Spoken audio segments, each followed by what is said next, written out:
งคุณค่ามิให้เสื่อมสูญภูมิธรรมเก่าก่อนคติคำสอนอานิสงส์ผลบุญสติปัญญาเพิ่มพูนช่วยหนุนบุญญาญาติโยมพระครูสังวรศิลางที่รักมั่นคงแน่นหนักในฐานะศิษย์พระโอดมทุกลมหายใจตั้งจิตมุ่งหมายนำพาญาติโยมทานศีลภาวนาสร้างสมตามรอยพระบรมโพธิสมภา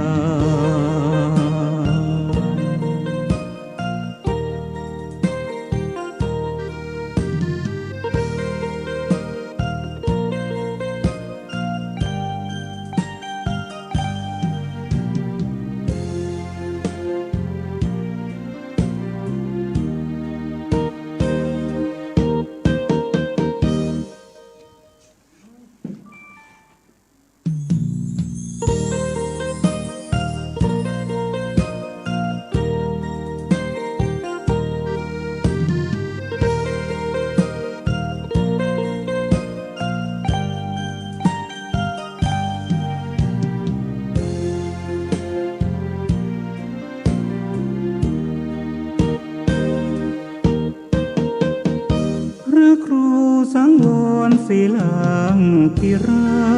กญาติโยมรู้จักเจ้าสำนักแห่งวัดสายมูลตำบลแม่กาสันขอกราบนอบน้อมแด่พระรัตนตรัยอันมีพระพุทธเจ้าพระธรรมเจ้าพระอริยสงฆ์เจ้าขอถวายความเคารพแด่พระเทรานุเถระพระสังฆาธิการพระสงฆ์องค์เนนจุโตนจุองค์ขอเจริญพรกับคณะศรัทธาสาธุชนทุกท่านบ่ายวันนี้อาตมาภาพพระครูสังวรศิราภิรักษ์เจ้าอาวาสวัดสายมูลตำบลแม่กาอำเภอสันป่าตองจังหวัดเชียงใหม่ก็ได้มาพบปะกับคณะศรัทธาสาธุชนทั้งหลายในฤดูกลางพรรษาในรายการสารธรรมยามแลงที่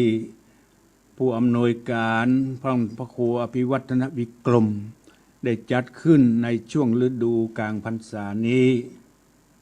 เก่ากับผมอาตมาภาพได้นำเอามรดกธรรมกำเมืองธรรมจาดกมาเทศนาธรรมให้กับพระออกศรัทธาญาติโยมทั้งหลายได้รับฟังเริ่มตั้งแต่บ่าย3 โมงถึง4 โมงเป็นประจำทุกวันพุธโดยเฉพาะในวันนี้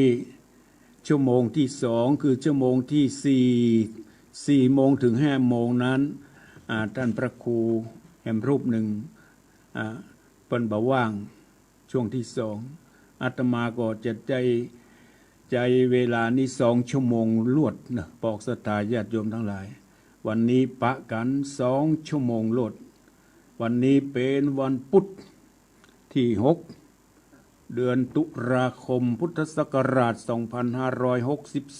2564ซึ่งก็ตรงกับวันแรม15 ค่ำเดือน12เหนือเดือน12ก็หมดวันนี้ละปอกศรัทธาญาติโยมทั้งหลายวันนี้เป็นวันพระวันศีลหลายท่านหลายคนก็ไปฟังที่วัดไปฟังเทศฟังธรรมที่วัดแต่ที่บางวัดก็ได้เทศไม่ตอนเมื่องายแล้วก็มีบางวัดก็เทศเมื่อเจ้าก็มีหลายเวลาหลายต่างกันพอกศรัทธาถ้าไผมาได้ไปวัดอยู่ที่บ้านฟังตั้งแต่บ่าย3 โมงถึง5 โมงเย็นทุกวันตั้งแต่วันจันทร์ถึงวันศุกร์รายการสารธรรมยามแลงจะได้มาพบปะกับพระออกศรัทธาญาติโยมทั้งหลายหลายสาระหลายสำนวน หลายตนหลายองค์หลายรสหลายชาติได้มาพบปะในเนื้อหาสาระพระธรรมคำสอนแบบพื้นเมืองเหนือของเฮาในรายการสารธรรมยามแลงก่อนอื่นต้องขอขอบคุณอนุโมทนาต่อเจ้าของสถานีวิทยุทุกที่ทุกแห่งเจ้าหน้าที่ทุกท่านที่ได้เกาะเกี่ยวเอาสัญญาณนี้ไปออกอากาศให้กับพอออกสถาญาติโยมได้รับฟังที่บ้านอย่างสะดวกสบาย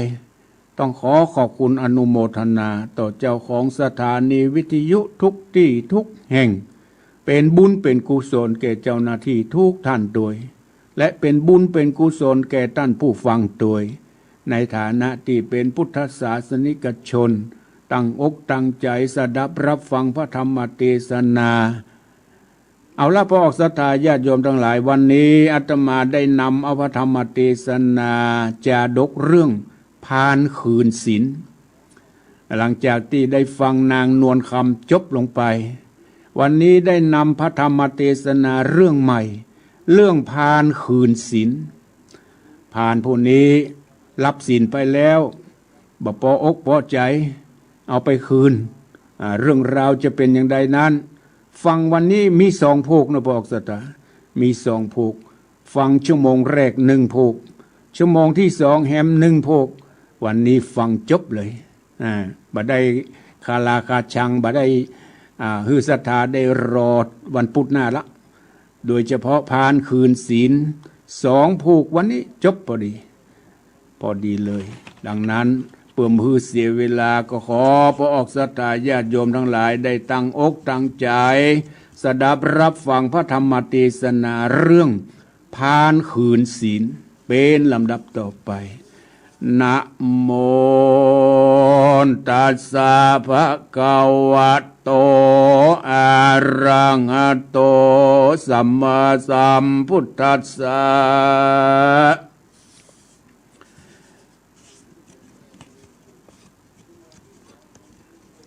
สี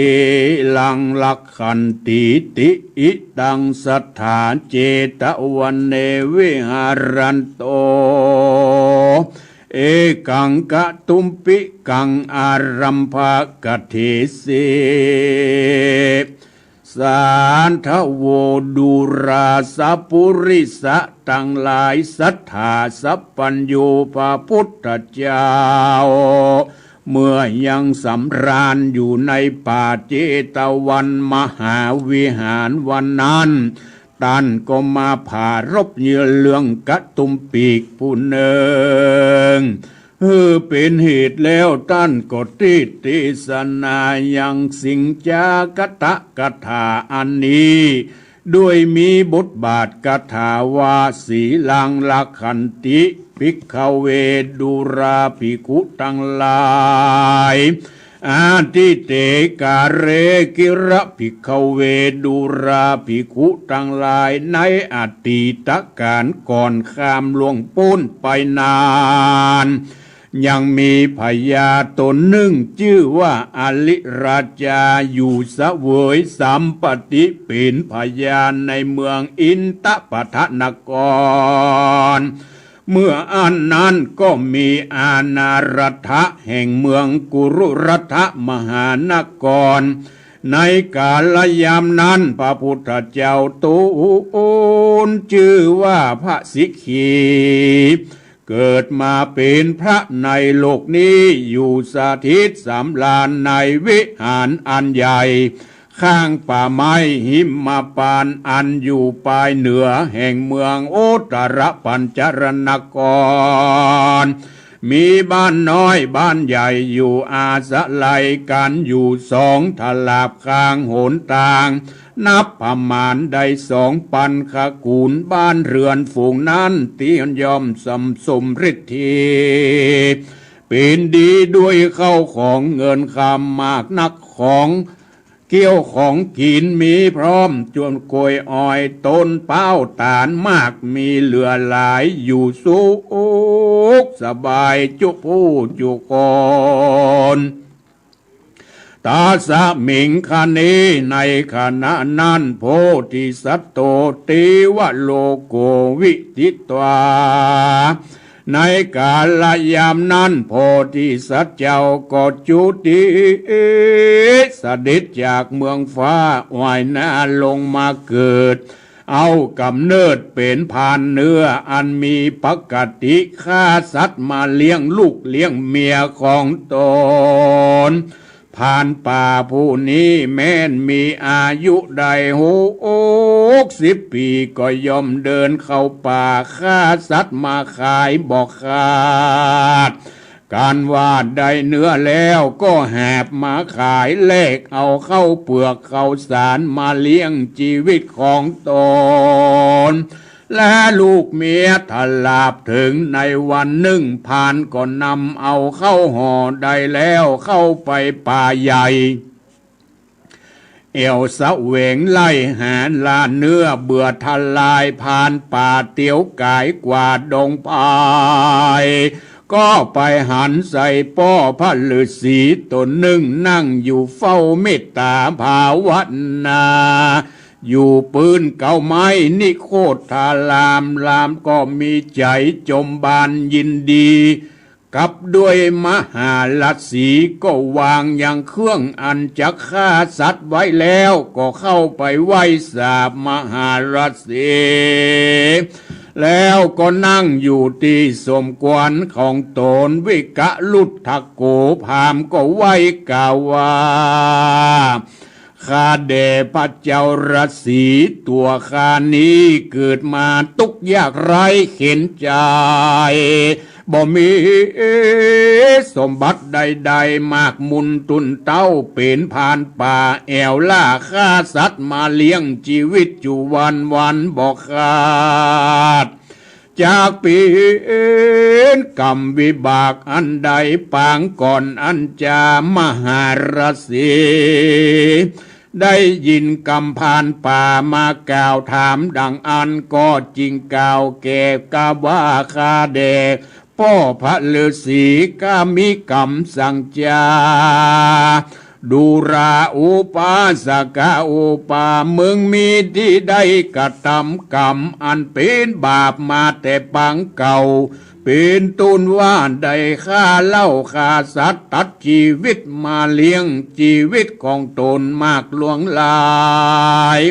ก็ด้วยกรรมวิบากอันนั้นจึงได้มาเกิดเป็นคนทุกคนอยากไร้เข็นใจอยู่จาตินี้เพื่ออันแล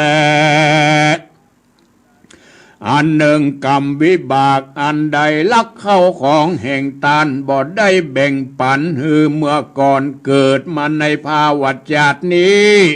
จึงเป็นคนทุกข์ไร้เข็นใจเหตุอันโทษอันบ่ได้รักษาศีลฟังธรรมเมื่อก่อนจึงมีรูปอันผ่างร้ายหาเข้าของสัมปติอันใดก็บ่ได้ก็มีแลดูการาอุปาสกาปุกละผู้ใดรักษาศีล5ศีล8ศีล10ได้ถือเอาสรณคมทั้ง3คือเอาพระพุทธเจ้าพระธรรมเจ้าพระสังฆเจ้าเป็นที่จังที่ปึ้งที่ไว้สักการะปุจจาบ่ขาด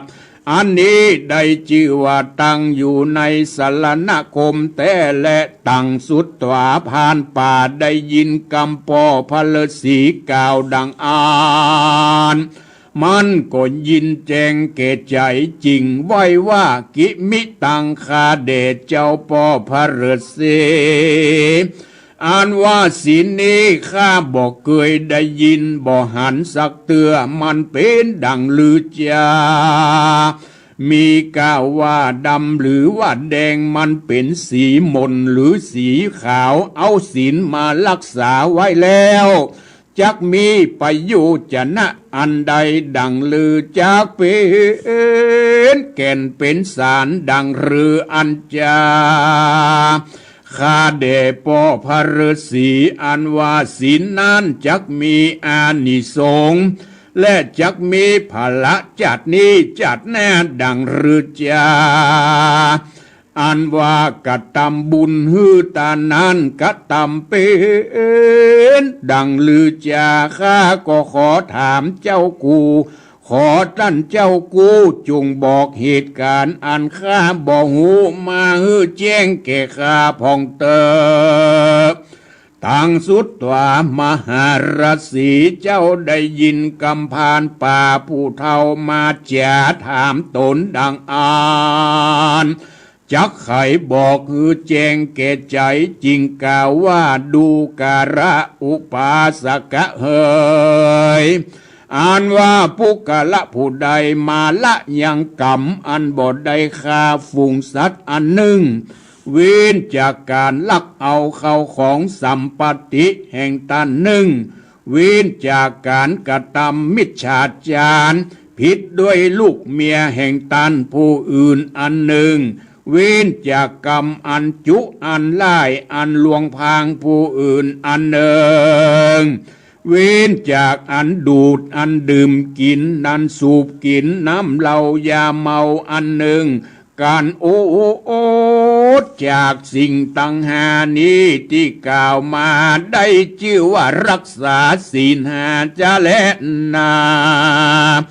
ปุกละผู้ใดนึกถึงคุณคำสอนพระพุทธเจ้าด้วยคำว่าพุทธังสรณังกัจฉามิ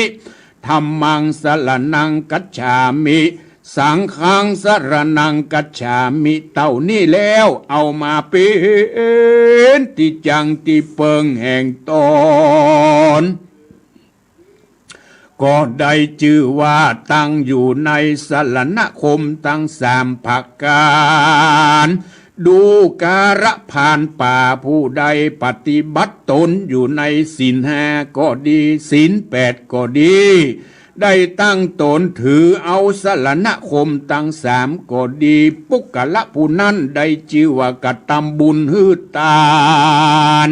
ด้วยการรักษาศีลมีบุญเป็นอันมากนักปุกละผู้นั้นจักประกอบไปด้วยฐานะมีสัมปติมั่งมุนตุนเต้าเป็นอันมากจักมีความสุขสบายถลาบต่อเต้าชีวิตแห่งตนตึงจัดนี้จัดนาบ่อยาจะเล่นนาสู่พุทธโกผ่านเนื้อป่าได้ยินคำปอดเจ้าหลัดสีกล่าวแล้วก็มีใจผ่องแผ้วจมชื่นยินดีมากนักแล้วก็ไว้กล่าวว่าพันเตข้าเดชเจ้าพ่อพระฤาษีผู้ข้านี้จักสมาทานเอาศีลห้ากับตั้งสรณคมตั้งสามกับตนเจ้านี้ไปก่อนแล้วว่าอ่านการว่าขอเอาศีลได้แล้วพานก็อยู่นอนกับด้วยเจ้ารัศสีเสียงคืนหนึ่งปูนันที่ว่าเสถึงวันรุ่งเจ้าแจงขวายมาแล้วพานเนื้อก็เข้าไปไหว้เจ้าพ่อพระฤาษีแล้วก็สั่งอำลากลับคืนไปสู่เรือนแห่งตนก็มีวันนั้นแลนาสาปิภริยาตั้งติสวานในเมื่อพานมาถึงเฮือนแห่งตนดังอันแล้วยามนั้นนางเมียแห่งพานหันผัวตนขึ้นมาสู่เรือนมีมืออันเป่าอันใดบ่มีจิ้นเนื้อมาสักเล็กสักน้อยนางผู้เป็นเมียลวดมีกรรมต่ำก้อยน้อยใจนักหนาจิงกล่าวกับผัวตนว่าดูราชายผู้ถอยร้ายวันนี้แหละดังรือมึงบ่แหบจิ้นมาดังเมื่อก่อ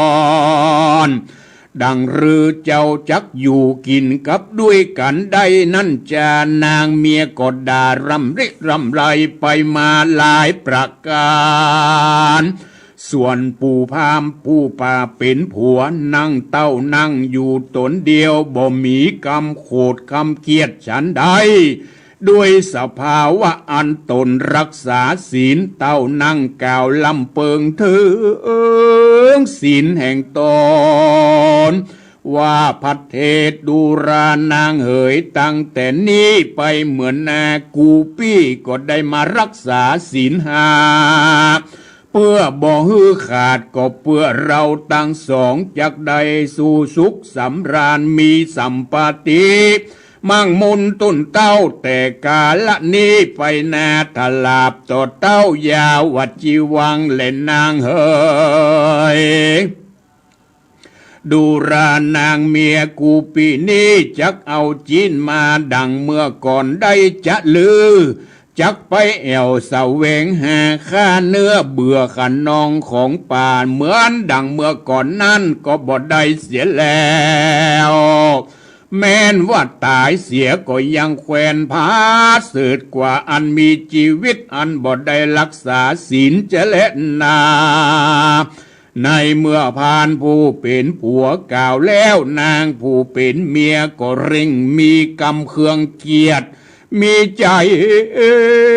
สมเสียดกว่าเก่าซ้ำด่าพานตนเป็นผัวบ่แล้วส่วนนายพานเนื้อตนผัว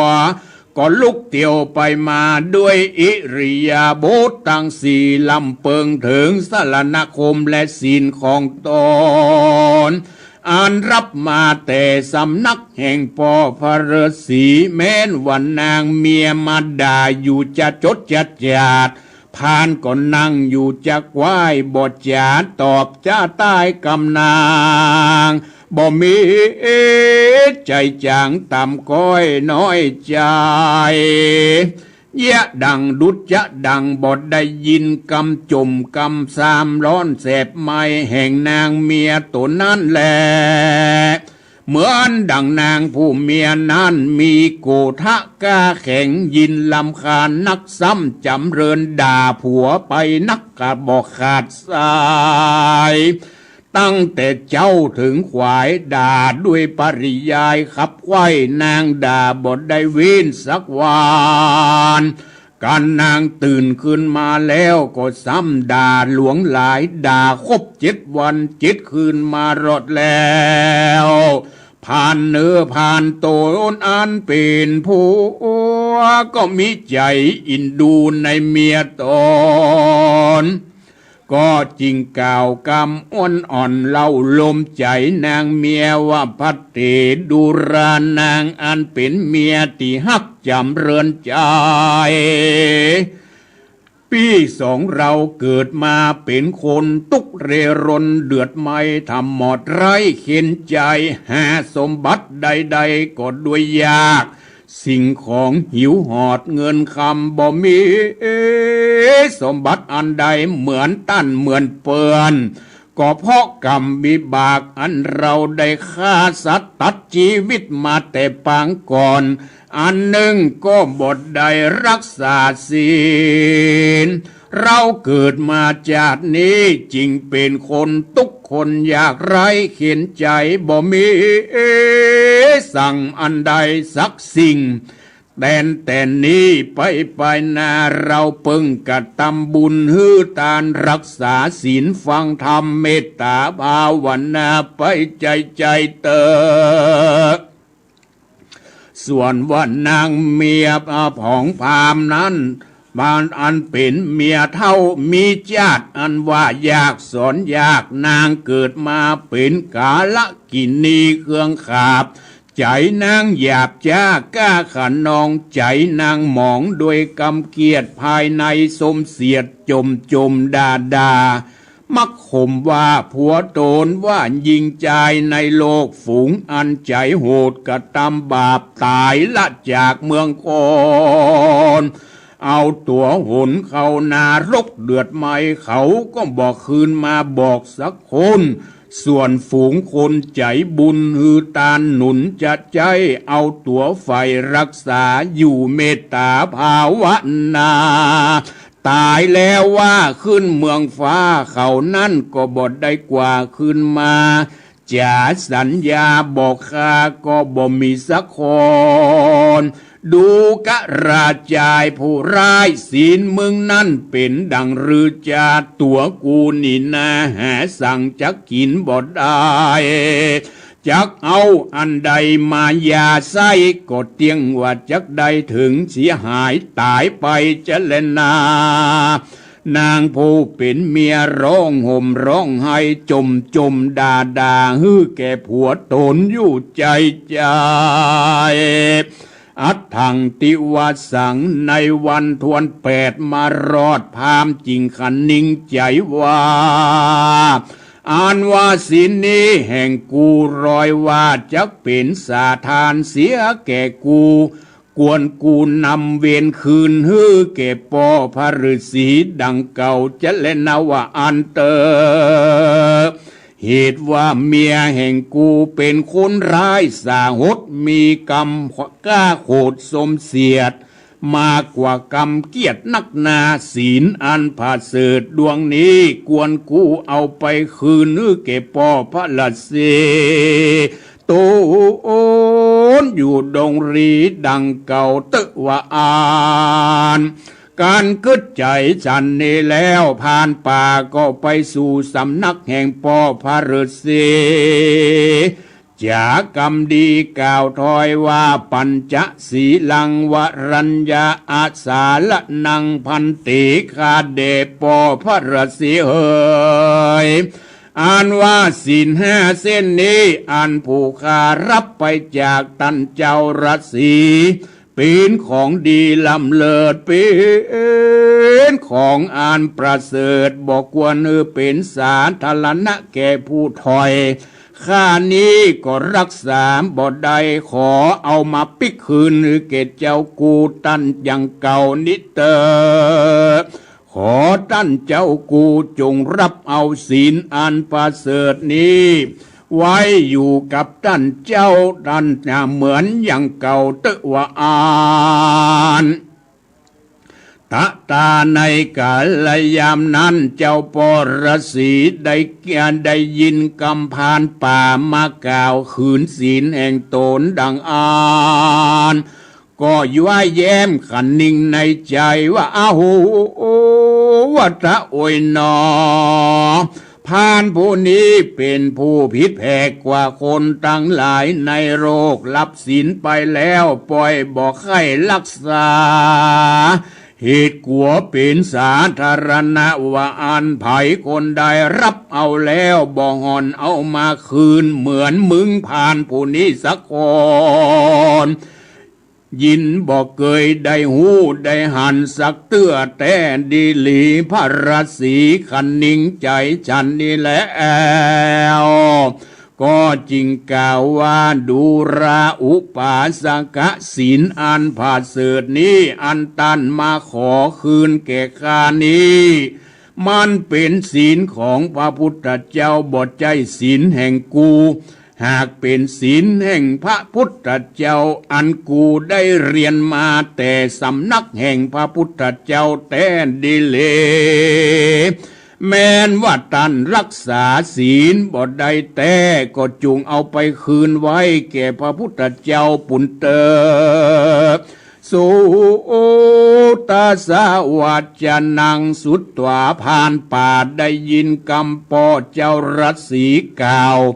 ก็มีหัวใจอันจมจื่นยินดีแล้วยออัญจุรีไว้ว่า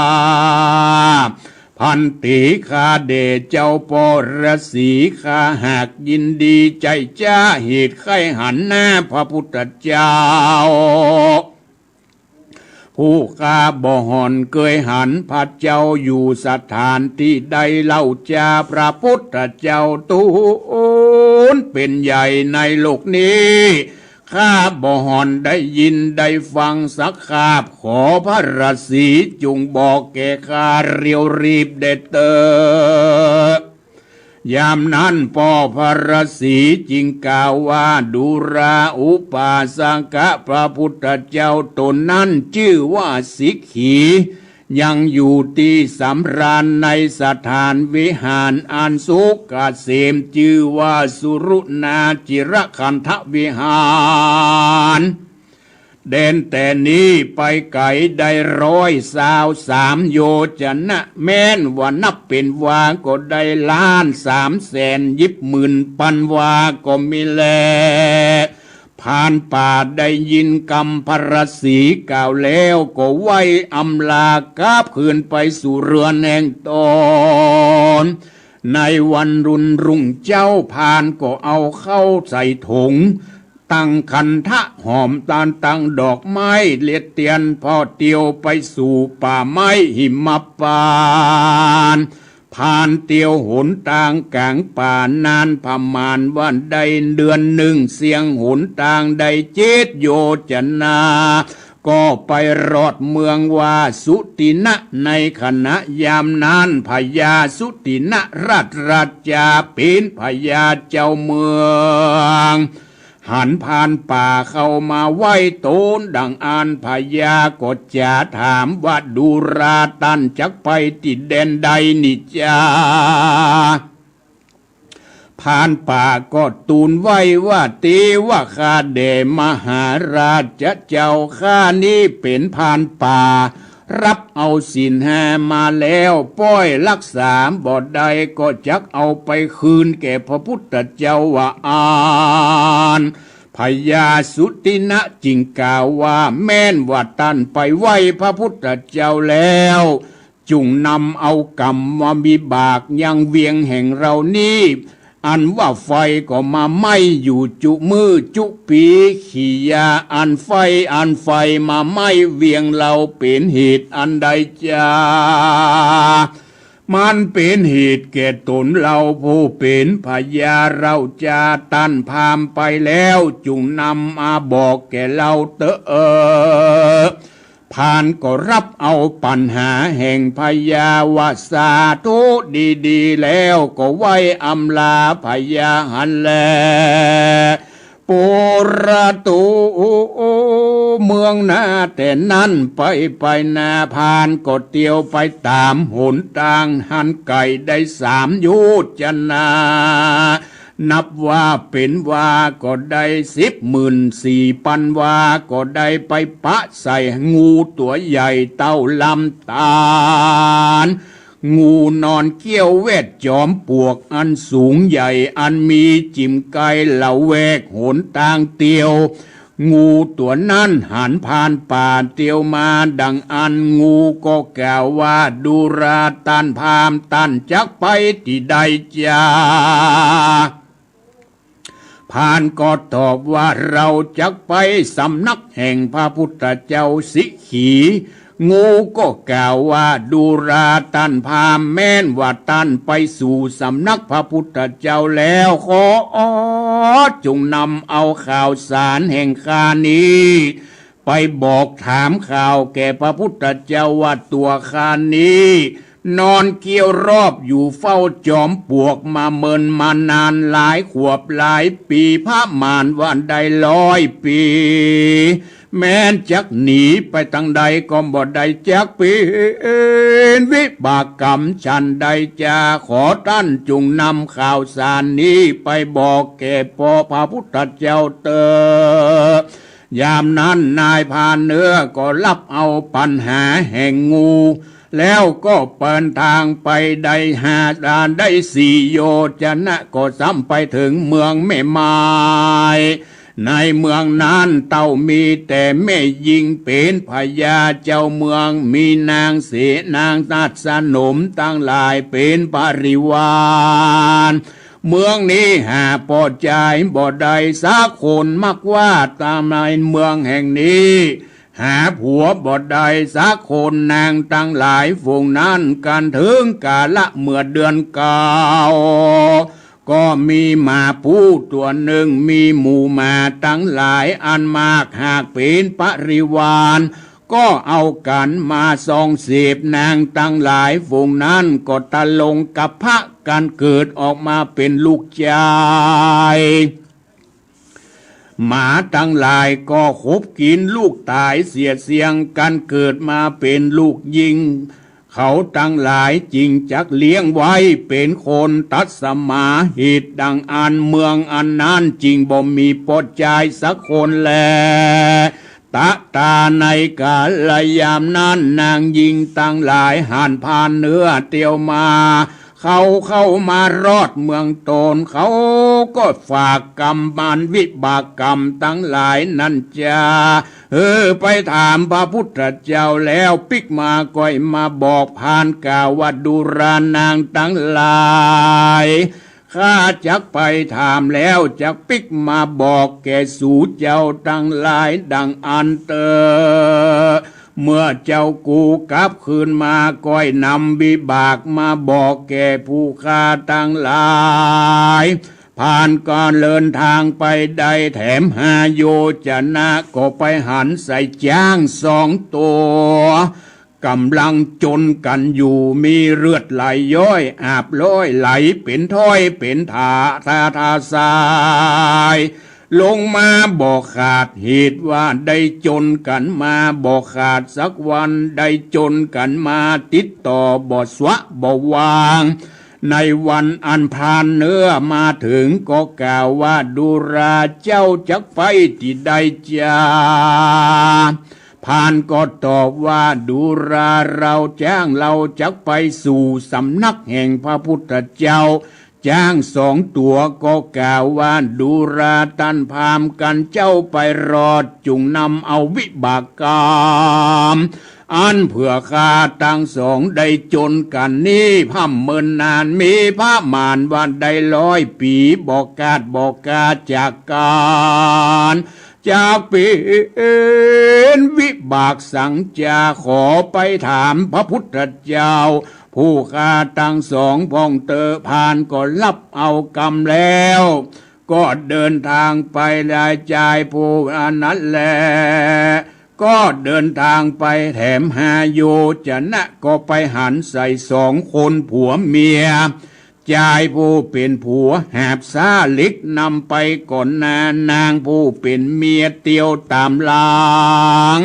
ซาเล็กนั้นเต็มไปด้วยแท่งเล็กแดงอันลุกเป็นเปี่ยวไฟเอาไม่อยู่ตึงวันตึงคืนเขาตั้ง2 ผัวเมียก็มากล่าวว่าดูราตันผู้ชา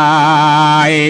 จักไปที่ใดจะผ่านเนื้อก็กล่าวว่าเราจักไปไหว้สามพระพุทธเจ้าข้า2 ผัวเมียถามบาจายว่าดูลาแม้นว่าตันไปขอถามวิบากกรรมโดยเหตุใดจะเพื่อข้าทั้ง2 ผัวเมียตะลงวิบาก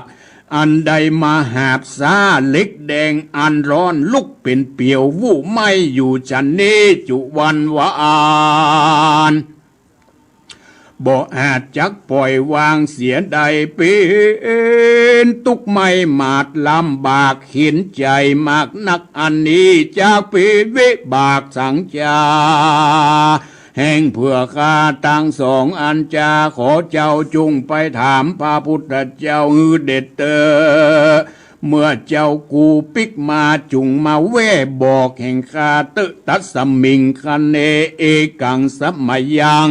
ผ่านเนื้อก็รับเอากรรมนั้นลวดไปละแวกขนทางก็ไปหันใส่ยักษ์ใหญ่มีลำตัวสูงประมาณเจนต้นตาลต้นลานอันอยู่ในราวป่าใหญ่ก็มีก้มหัวไปต่ำใต้ร้องร่ำให้ไปมาตะรงทุกขเวทนาหมักนามีมือตั้ง2 กำอันดะแห่งตนแล้วอันดะแห่งมันก็มีกลิ่นอันเหม็นเน่าอันเหม็นตลาบต่อเต้าตัวป่าใหญ่ตั้งมวลยักษ์ผู้นั้นก็ก้มเล็มกินลูกอันดะอันเน่าอันเหม็นแห่งตนมันสัตตาหันผ่านป่าเดินมารอดจึงถามว่าดูราตันผู้ชายจักไปที่ใดจ้าผ่านป่ากล่าวว่าเราจักไปหาพระพุทธเจ้าแต่ดีหลียักษ์ตนนั้นจึงฝากกรรมไปไหว้พระพุทธเจ้าข้านี้อยู่ป่าเหิงเมินนานได้เสวยทุกขเวทนามากนักได้กินลูกอันดะแห่งตนอันเน่าอันเหม็นเอามาเป็นอาหารของกินแห่งข้าขอเจ้าจุงไปไหว้ถามพระพุทธเจ้าลึงวิบากเก่าที่ข้าได้หันนิเตอ ผ่านป่ารับเอากำฝากแห่งยักษ์แล้วก็หนีไปวันนั้นเอกังนกรังปุริโสส่วนว่าผ่านเนื้อผู้นั้นเตียวหนทางไก่มาตามลำดับก็มาถึงยังเมืองแห่งเมืองหนึ่งเตียนย่อมมีผู้หญิงแคว้นน้อยมีผู้ชายหาแคว้นมากเหตุว่าในเมืองนั้นมีแม่หญิงตังกับพระบัวระมวลพาสู่ลูกออกมาลางแม่ก็ได้ลูกปดชายลางแม่ก็ได้ลูกปดตาลูกก็ตายไปลางพองพาสูดได้ลูกเป็นแม่หญิงผู้แม่ก็ตายผู้ลูกก็ตายกันได้ลูกปดชายแม่ก็มาตายเสียเหตุดังอ่านเมืองอันนี้จริงมีแต่ปอดใจกว่ามากกว่าแม่ยิงเปื่ออันและยามนั้นเขาหันผ่านเนื้อมาเวียนมาถึงดังอ่านจริงกล่าวว่าดูราตันพามตันจักไปที่ใดเขาก็ได้หู้ว่าจักไปที่สำนักแห่งพระพุทธเจ้าเจ้าเมืองจึงฝากข่าวไปถามว่ามันเป็นวิบากสังจาจักเป็นวิบากอันใดขอตันจุงนำมาบอกคืนแก่ข้าป่องเตอผ่านเนื้อก็รับเอากรรมแล้วลวดอำลาเตียวหนทางไปแถมเราก็ไปถึงยังด่านป่าใหญ่ระแวกกลางตางก็ไปหันใส่หมู่งัวป่าตั้งหลายเป็นอันมากงัวตั้งหลายลางพองมีหน้าตาเหมือนดังคนในโลกบางตัวมีตัวอันสูงใหญ่พมานเต้าตัวจ้างปลายสารฝูงงัวตั้งหลายก็เอากันมาหาบต่างเล็กมีไม้การและขัดเช่าเป็นเล็กหาบต่างก็เต็มไปโดยเล็กอันเหลืองแดงร้อนไม่ลุกเป็นเปี่ยวไฟเอาไม้อยู่เหนือหลังตะลงวิบากเป็นอันห้อนขัดใจหาความสบายบ่ได้จักอดจะอดหนิมบ่ได้ก็ลุกเล่นหกไปมาพับไขว่เป็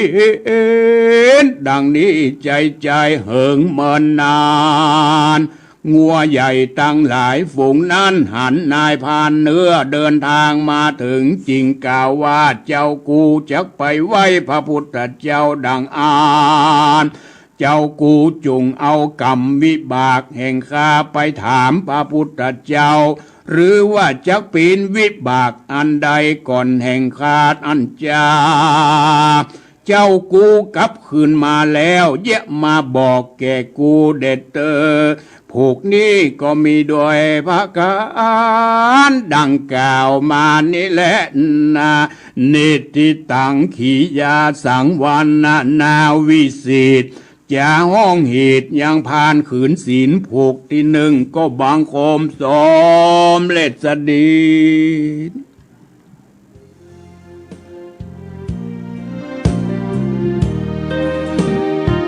มรดกทำกำเมืองร้อยเรียงสำเนียงภาษาสืบสานตำนานละพระธรรมเทศนาเรื่องผ่านขืนศีลผูกที่หนึ่งตอนที่หนึ่งที่ปอกศรัทธาญาติโยมทั้งหลายได้รับฟังไปในทำนองแบบปืนเมืองเหนือก็ได้จบลงไปในผูกนี้ก็จะสรุปใจความโดยย่อๆปางเมื่อพระพุทธเจ้าประทับอยู่ที่เจตวันมหาวิหารก็ได้เล่าถึงกัตตุมปีกผู้หนึ่งอยู่ในเมืองสาวัตถีพระพุทธเจ้าได้เทศนาธรรมมือแก่พระภิกษุสงฆ์ทั้งหลายตลอดถึงอุบาสกอุบาสิกาถึงเรื่องการหื้อตานการรักษาศีลการเจริญภาวนาตอนหนึ่งพระพุทธเจ้าได้เล่าถึงอดีตการที่พระองค์ได้เกิดมาในสมัยครั้งพุทธเจ้าพระพุทธเจ้าองค์นั้นชื่อว่าสิขี พระพุทธเจ้าชื่อสิขีตอนนั้นมีพญาตนหนึ่งชื่อว่าอลิราชาเป็นพญาเจ้าเมืองอินทปลนคร มีพระพุทธเจ้าชื่อสิกขีนอโพธิสัตว์เจ้าได้มาถือกำเนิดเกิดในเมืองอุตรนครได้เกิดมาเป็นนายพรานนายพรานเนื้อมีอาชีพประจำวันก็คือออกล่าเนื้อมาขายกินเป็นประจำเหลือจากกินก็เอามาขายเลี้ยงชีวิตเป็นวันไปหลังจากวันหนึ่งนายพรานเดินทางเข้าป่าไปปะใส่ป่อพระฤาษีนั่งเมตตาภาวนาปืนเขาไม้ใหญ่ต้นหนึ่งนายพรานก็เข้าไปอู้ไปจ่าเข้าไปหาป่อพระฤาษีได้ไต่ถามป่อพระฤาษีถึงหลายเรื่องหลายอย่างถามว่าเหตุใดข้าจึงเป็นคนทุกข์คนยากเกิดมาบ่มีสมบัติใดๆเลยเกิดมาตัวเป่าบ่มีญาติกาวงศาตายไปหมดเกิดมาเป็นพรานป่าอาชีพถึงวันก็ฆ่าสัตว์ตัดชีวิตเลี้ยงกินปันเป็นวันไปน่ะมันจะเป็นบาปเป็นกรรมสังจาป่อพระฤาษีเอ๋ยถามป่อพระฤาษีก็บอกว่าก่อนมันหันชัดๆว่าสู่เจ้าทำบาปทำกรรมจัดก่อนก็บ่ได้ทำบุญฮือทานรักษาศีลเมตตาภาวนาเกิดมาก็ตุกยากเกิดมาแทนที่จะกระทำความดีทำไปทำบาปทำกรรมแหงปางก่อนก็บ่ได้ทำเกิดมาชาตินี้ก็บ่ได้ทำความดีเลยมันก็เป็นคนทุกข์คนยากเข้าดินเข้ายาไปอย่างนี้ตลอดไปบักกี่เจนกี่จาดก็ตามก็เพราะเหตุเจ้าบ่ได้รักษาศีล5นี่แหละพ่อพระฤาษีบอกเหตุนั้นจึงถ้าเจ้าอยากจะพ้นทุกข์พ้นยากนะคือเจ้าเนี่ยรักษาศีล5เมตตาภาวนาเนอะเจ้าจะได้อยู่ดีมีสุขจึงจะเกิดพ้นทุกข์พ้นยากลำบากถึงวันเนี่ยพอแล้วร่างกายก็บัดดีบางแงมเพราะบัดได้รักษาศีลพอหน้าตาพิกลพิการหน้าตารูปลักษณ์บอกบอดดีบอกงามสักอย่างป่อพระฤาษีตำหนิคือเอาศีลไปรักษาเนอะปู่พานป่าก็ศีลมันเป็นอย่างไรศีลมันมีสี่อย่างไรมันเป็นหน่วยเป็นก้อนอย่างไร บัจจัยศีลบัจจัยเป็นรูปร่างอย่างอันศีลเป็นนามธรรมเอาไปปฏิบัติมันเป็นข้อปฏิบัติของพระพุทธเจ้าป่อพระฤาษีก็บอกว่าเมื่อปฏิบัติแล้วจะได้อยู่ดีมีสุขจะได้มีอานิสงส์ของศีลนี่นะจะได้ทำให้เรามีความสุขกายสุขใจมีอายุมันขวัญยืนตึงจัดนี้ตึงจัดหน้าตัวเนอการรักษาศีล5นี่นะ1เว้นจากการฆ่าสัตว์ทรมานสัตว์2เว้นจากการลักทรัพย์สิ่งของของคนอื่นจะไปถือเอาสิ่งของคนอื่นมาเป็นของตน3เว้นจากการผิดลูกผิดผัวผิดเมียคนอื่น4เว้นจากการพูดเท็จพูดส่อเสียดพูดคำหยาบพูดเพ้อเจ้อ5เว้นจากการสูบการเสพการดื่มของเสพติดของมึนเมาต่างๆถือเอาสรณคม3เป็นที่ตั้งพุทธังสรณังคัจฉามิธัมมังสรณังคัจฉามิสังฆังสรณังคัจฉามิทุติตัตติเป็นสรณะเป็นที่ปึ้งเป็นที่ไหวสาสักการะปูจาพร้อมโดยศีล5นี่เนอะป่อพระฤาษีบอกอันนี้ล่ะชื่อว่าศีลเอาไปรักษาเนอะต่อไปอย่าได้ฆ่าสัตว์ผ่านตกลงรับผ่านตกลงรับศีล5เอาไปรักษาตกลงป่อพระฤาษีเมื่อนายพานรับศีล5จากป่อพระฤาษีแล้วก็อยู่กับป่อพระฤาษี1 คืนอยู่กับป่อพระฤาษี1 คืนลูกเจ้ามาควายดีควายงามก็ปิกไปบ้านในขณะที่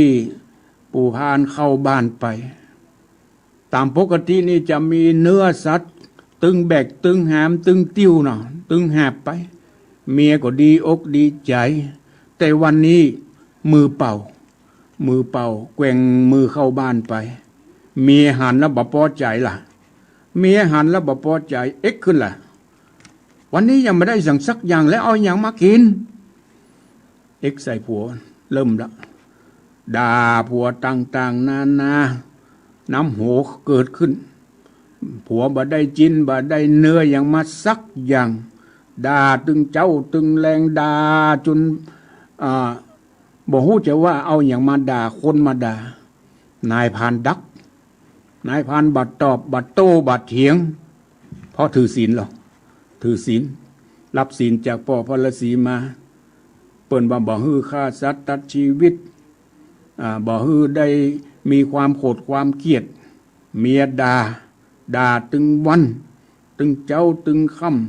ำตึงเจ้าตึงค่ำจนครบ7 วันพุทโธครบ7 วัน7 คืนด่ามีการยั้งผ่านก็มาบอกว่าโอ้เดี๋ยวนี้รับศีลจากพ่อพระฤาษีมาเปิ้นบ่ฮื้อฆ่าสัตว์ตัดชีวิตเปิ้นบ่ฮื้อฆ่าสัตว์ลักทรัพย์ประพฤติผิดในกามบ่ฮื้อพูดปดพูดสอดเสียดบ่ฮื้อดื่มเสพโสบ่ฮื้อได้ดื่มได้เสพได้สูบของมึนเมาต่างๆเปิ้นฮื้อว่าอย่างนี้ต่อไปจะอยู่ดีมีสุขอายุมั่นขวัญยืนตึงพบนี้พบหน้าเมียมันบ่เชื่อเมียมันเป็นคนกาลกิณีแล้วเป็นคนมืดไปมืดมามืดเป็นคนที่สอนบ่เชื่อบ่ฟังละเป็นดอกบัวประเภทอยู่เต้าอยู่เงาน่ะสอนบ่ขึ้นละเตือนยังไงก็ถึงมาขึ้นละถ้าเป็นดอกบัวก็เป็นเงาเป็นอาหารเต่าอาหารป่าบ่น่ะบ่งอกบ่เงยละว่าอย่างใดผัวมันเตือนอย่างใดก็ตามบ่ฟังด่าไปติ๊กผัวมันโอ้บ่ได้ความบ่ได้การแล้วถึงอย่างนี้บ่ได้การแล้วกึดไปกึดมาจะละเมียก็ฮักเมียอยู่เป็นห่วงเมียจำเป็นจะต้องเอาศีลไปคืนแล้วพวกสตาญาติโยมทั้งหลายจะเอาไปศีลไปคืนพ่อพระฤาษีเอาละตกลงบ่เอาละศีลถ้าเอาอยู่กับเมียบ่ได้ละฮักเมียกว่าศีลว่าอีเถอะหลังจากนั้นลูกเจ้ามาก็เดินทางไปในป่าไปหาพ่อพระฤาษีไปรายงานแก่พ่อพระฤาษีท่านเจ้าพันเตข้าแด่พระฤาษีเจ้าบัดนี้ข้าได้รับศีลไปเมียข้าบ่ยอมรับอยู่กับกันบ่ได้ถ้ามีศีลนี่นะอยู่ด่าเจ้งกันถึงมื้อถึงวันบ่เดี๋ยวนี้ข้าเอาศีลมาคืนแก่พ่อพระฤาษีนะที่หับไปโอ้พ่อพระฤาษีบ่เคยได้ยินเนอะหับศีลไปแล้วเอามาคืนบ่มีภัยที่ไหนเนอะอยู่มาก็หลาย10 ปีเพิ่งหันเป็นครั้งแรกนายพานกับพ่อพระฤาษีพ่อพระฤาษีก็บอกว่าศีลนี่นะมันเป็นของพระพุทธเจ้าบัดใจของพ่อพระฤาษีดังนั้นเมื่อท่านจะคืนต้องเอาไปคืนแก่พระพุทธเจ้าเดี๋ยวนี้พระพุทธเจ้าบัดนี้พระพุทธเจ้าอยู่ที่ปุ้นคันธวิหารจากนี้ไปเนี่ยประมาณ100 โยชนะ100 โยชนะ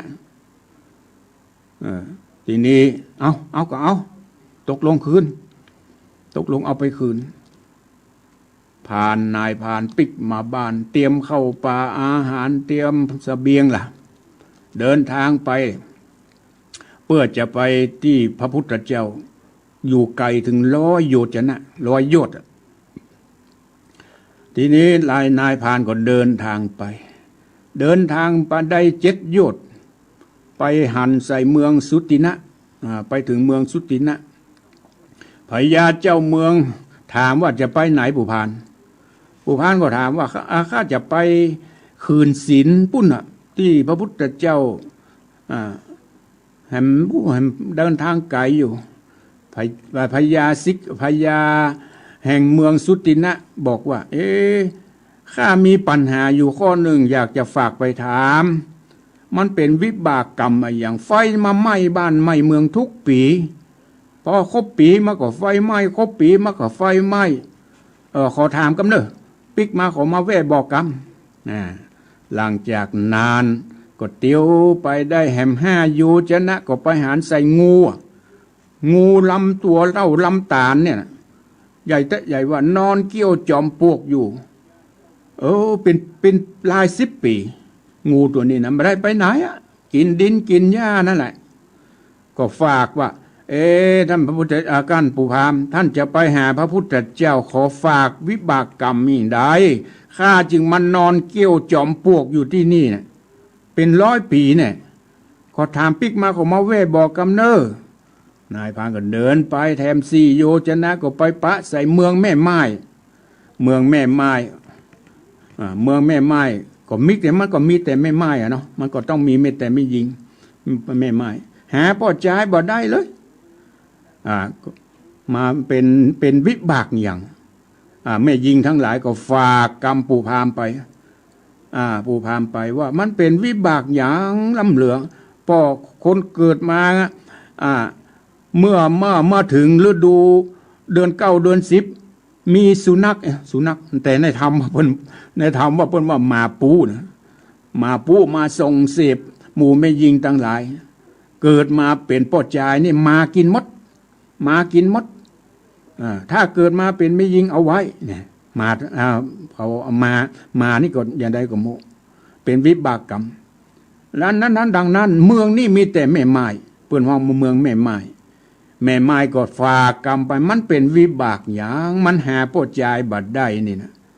มีแต่ไม่ยิงเขาปิกมาขอมาบอกกันเนอะต่อไปเดินทางต่อไปเขาก็ไปถามไปเดินทางต่อไปถึงที่แหมได้5 โยชนะก็ไปหันใส่จ้าง2 ตัวจนกันน่ะเลือดอาบแดงปะลึงมันตึงบะออกจากกันจนกันอยู่ฮะเอางวงฟาดกันจนเลือดย้อยเป็นหลาย10 ปีจ้างกดฝากไปถามว่ามันเป็นวิบากอะไรอย่างข้าทั้งสองจึงมาจนกันอยู่อย่างเอี้ยพลิกมาขอตัวมาบอกด้วยเนอะแล้วก็เดินทางต่อไปได้แหม5 โยชนะ100 โยชนะยังแผ่วง่ายตัวนี้ก็ไปหันใส่2 ผัวเมียชายผู้เป็นผัวแหบสาเล็กนำไปก่อนส่วนนางเมียเตียวตัวหลังหาบสาเล็กไปเหมือนกันสาเล็กนั้นไม่ใช่ว่าเล็กบ่ได้นะเล็กนั้นแดงลุกเป็นไฟวับเป็นเวลาอันเมินนานมันเป็นวิบากสั่งขอฝากไปถามพระพุทธเจ้าตัวเนอผู้พานปิกมาขอมาบอกกำเนอพานก็เดินทางต่อไปนายพานนี้จะจดหรือไม่จดปัญหาก็นักแต่นักว่าต่อไปก็ไปปะใส่ยักษ์ใหญ่มีลำตัวเต้าต้นฐานนั่งร้องไห้ด้วยความทุกขเวทนามือ2 ข้างกุมลูกอัณฑะก็คืออวัยวะเพศของตนนั่นแหละซึ่งมีกลิ่นอันเหม็นเน่าเหม็นโอยักษ์ผู้นั้นก้มลงดูดกินน้ำอันเหม็นเน่าเหม็นโอของลูกอัณฑะของตนนั่นแหละเหม็นเป็นต้นพอกสตายักษ์หันนายพานเดินมาก็ไปไต่ถามเมื่อหูว่านายพานจักไปหาพระพุทธเจ้าจึงฝากถามยังกรรมวิบากแล้วก็ปิกมาบอกแกเลยเวลาปิกมาก็ขอบอกกำเนอนายพานก็เดินทางต่อไปแหมหลายโยชนะเนอะทีนี้พระธรรมเทศนาเรื่องพานคืนศีล6 ต้นก็จบลงเพียงแค่นี้พอออกสตาญาติโยมทั้งหลายก็ให้ติดตามรับฟังตอนที่2ในชั่วโมงที่2ต่อไปช่วงนี้ก็ขอพักสักน้อยเนอะพอออกสตาญาติโยมทั้งหลายสถานีสันปัดซักตรงเซียวเพิ่นก็หยุดไปแล้วเนอะย้ายไปที่วัดสีปันเงินเนอะภายที่ฟังอยู่ที่ทุ่งเซียวก็ย้ายไปที่หนองสลาบสีปันเงินเนอะปอกสตาญาติโยมทั้งหลายและยังเหลือแหม5 สถานีที่เปิดรับฟังอยู่ขอพักสักกำ มรดกทำกำเมืองร้อยเรียงสำเนียงภาษาสืบสานตำนานล้านนาอันทรงคุณค่ามิให้เสื่อมสูญภูมิธรรมเก่าก่อนคติคำสอนอานิสงส์ผลบุญ สติปัญญาเพิ่มพูนช่วยหนุนบุญญาญา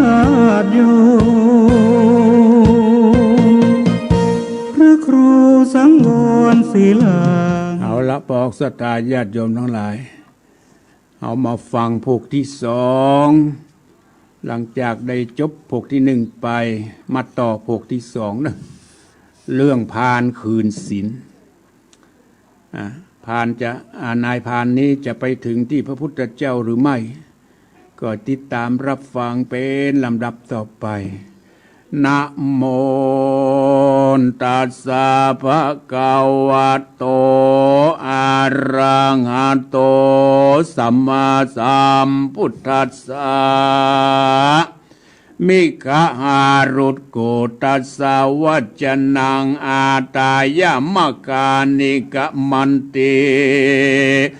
ลำดับธรรมเทศนามารอดเข้าจุจอดผูกทวนสองอันนายพานป่าเตียวหุนตางไก่เลี้ยวโลดเพื่อจักไปขืนศีลในเมืองพาในเมื่อพานได้รับกรรมปากแห่งงูใหญ่แล้วมันก็รับเอากรรมดีว่าแล้วก็หนีจากสถานที่นั้นเตียวโหนตางไก่ลิ้วโลดก็ไปหันใส่บ้านแห้งอันอยู่ที่ปื้นเก้านิโคตนหนึ่ง มีกิ่งการไขว้สาขามีสายยาลมกวางเย็นนักหนาในบ้านห้างแห่งนั้นยังมีตะอลายคำตัวหนึ่งอาสะไหลอยู่ปื้นไม้เก้านิโคทารา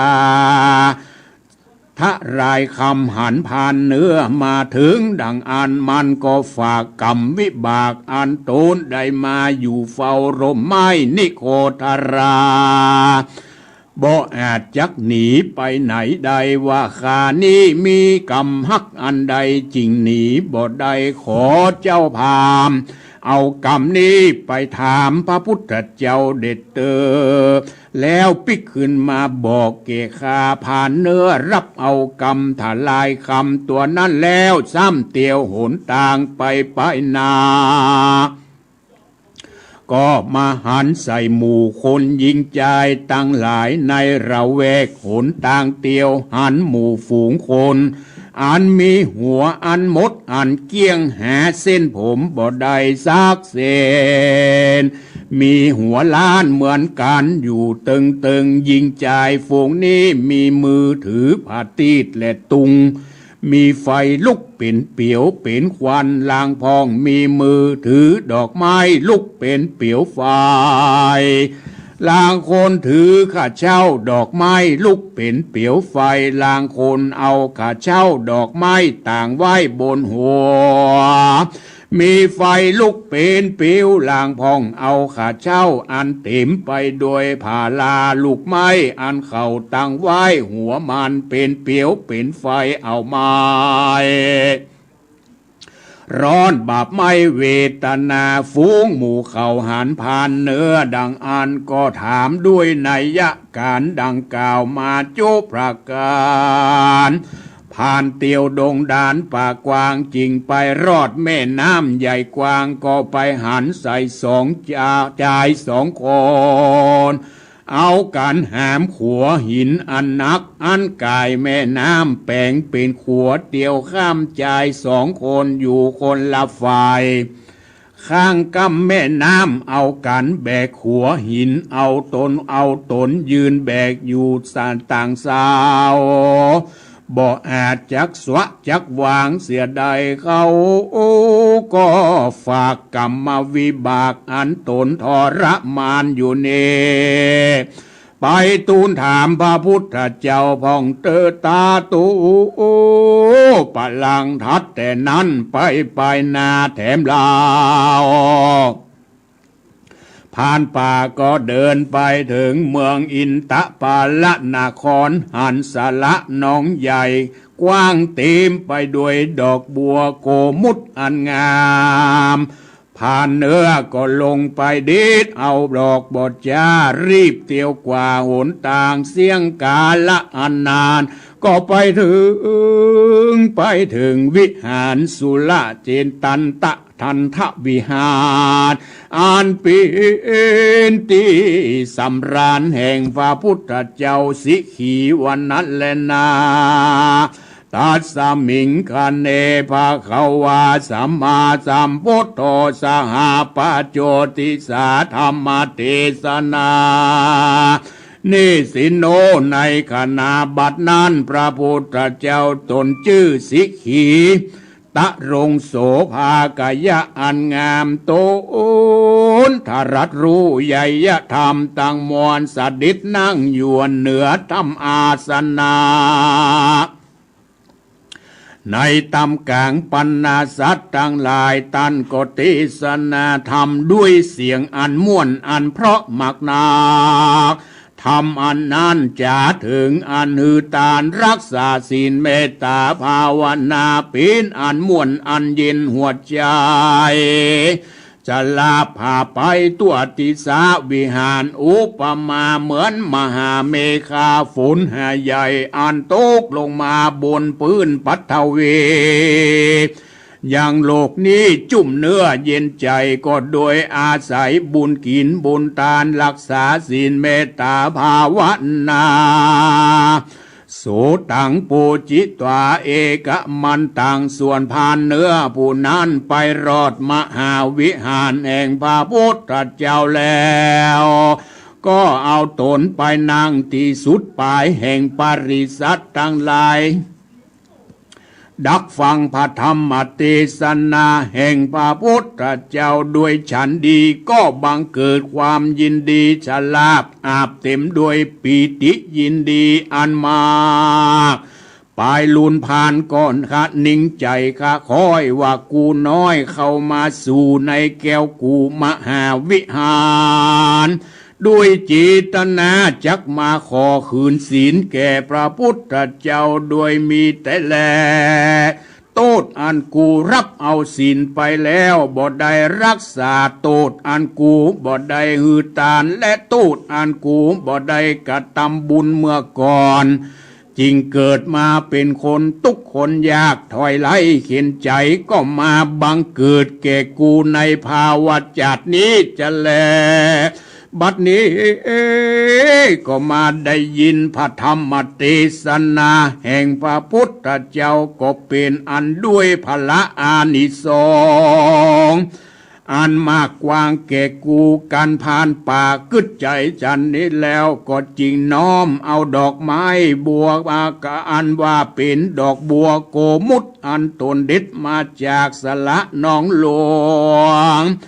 น้อมเกณฑ์ถวายปุจจาพระพุทธเจ้าด้วยใจใสศรัทธายินดีชื่นจ้อยแล้วก็นั่งที่อันสมควรแล้วก็เลิกอันจุลีไว้พระพุทธเจ้าน้อมนมัสการด้วยติเต้าหาแห่งกล่าวด้วยปริยายหลายประการต่างๆว่าพันเตภควาคาเดพระพุทธเจ้าตนมีมหากรุณาธิคุณโสภากายะอันงามในเมื่อผู้ข้าเตียวมาถึงในละแวกหนทางผู้ข้าได้หันพระพุทธเจ้าได้หันพญานันตราชาแห่งเวียงพญานั้นได้ฝากมาหาว่าไฟก็มาไหม้เมืองจุปีพญาก็หืนนำขียาข่าวสารอันไฟมาไหม้จุปีมาไหว้สามพระพุทธเจ้าจากเป็นวิบากอันใดจะขอพระพุทธเจ้าจงมีมหากรุณาเทศนาแก้ไขฮือคาทะในกาลนั้นพระพุทธเจ้าสิกขีอันมีโสภากายะอันงามจึงกล่าวแก้ปัญหาฮือแก่พานเนื้อหากมาทำหมวดนำมาถามจึงเทศนาว่าพญาสุตินราชาตนนั้นยังมีลูกแม่หญิง2 คนปล่อยหาผัวบ่ได้สักคนอยู่ถ้าลาบถึงวัยยาอันแก่มาแล้วมีกามลากะอันร้อนร้ายมากนัก หากเกิดเป็นไฟไหม้บ้านเมืองมาจุปีก็มีแลผ่านเนื้อจริงไว้ถามว่าพันเตข้าเดอ่านว่างูตัวหลวงอันนอนเกี้ยวจอมปลวกอยู่ปานหลายปีบ่ภาคไปในย้อนวิปากกรรมอันใดจะขอพระพุทธเจ้าจงเทศนาดูราตันพามงูตัวใหญ่ตัวนั้นเมื่อภาวะชาติก่อนปางหลังมันได้เกิดเป็นเศรษฐีมั่งมีโดยสมบัติอันมากจักใจจ่ายก็กลัวตุกกลัวผ่านจักเอาตานก็กลัวมันเสียงมันขี้จิทันนีบ่ได้ใจเต้าอ่วงไว้เป็นของตนกาละอันควรแก่เท่าคำชลาจิงเอาสมบัติมีพามานว่า60 โกฏไปฝังไว้ที่จอมปลวกที่นั่นด้วยจิตวิญญาณอันล่วงมาอาลัยกันมันตายจึงได้ไปเกิดเป็นงูใหญ่อยู่เฝ้านอนเขี้ยวอยู่จอมปลวกรักษาสมบัติเก่าแห่งตนด้วยใจเววนจัดใจไปไหนก็บ่ได้จุวันจุคืนก็มีแลตะโตปาลังไปนาแต่นั่นผ่านเนื้อก็ไว้พระพุทธเจ้าพันเตคาเดมีเวียงมีเวียงลูกหนึ่งเต้ามีแต่ผู้ยิงสิ่งเดียวหาปอดใจบ่ได้สักคนมีนางยิงเป็นพญามีหมู่นางนาฏสนมอันแวดล้อมเป็นปริวารอันนี้เป็นวิบากกรรมอันใดขอจุงเทศนาแจ้งแก่ข้าเตอพระพุทธเจ้าเทศนาสำแดงวิบากแห่งนางทั้งหลายฝูงนั้นว่าดูลาอุปาสกะเฮยในชาติก่อนนางยิงทั้งหลายฝูงนั้นมีความพมาทในผัวแห่งเขาทั้งหลายว่าผัวแห่งกูมีสภาวะสันนี้ขออย่าได้หันหน้าปดใจสักชาติแล้วก็เอากันไปแสวงหาผัวแห่งยิงผู้อื่นกระทำมิจฉาจารกับโดยใจผู้อื่นกวนเก่ามัวเมาพมาทเล่นจู้มีพมาทต่อผัวผลดูแควนผัวตนว่ากูมีผัวดังนี้บอกควรมีแต่ปอต่อไปบอกควรมีหมาเสียจักดีกว่าว่าอ่านแล้วก็ไปแสวงหากระทำมิจฉาจารกับด้วยใจผู้อื่นนางยิงฝูงนี้เข้าพมาทต่อผัวตนในกาลเมื่อก่อนจันนี้เป็นวิบากกรรมติดตามมาเกิดจากนี้จึงหาผัวบ่ได้สักคน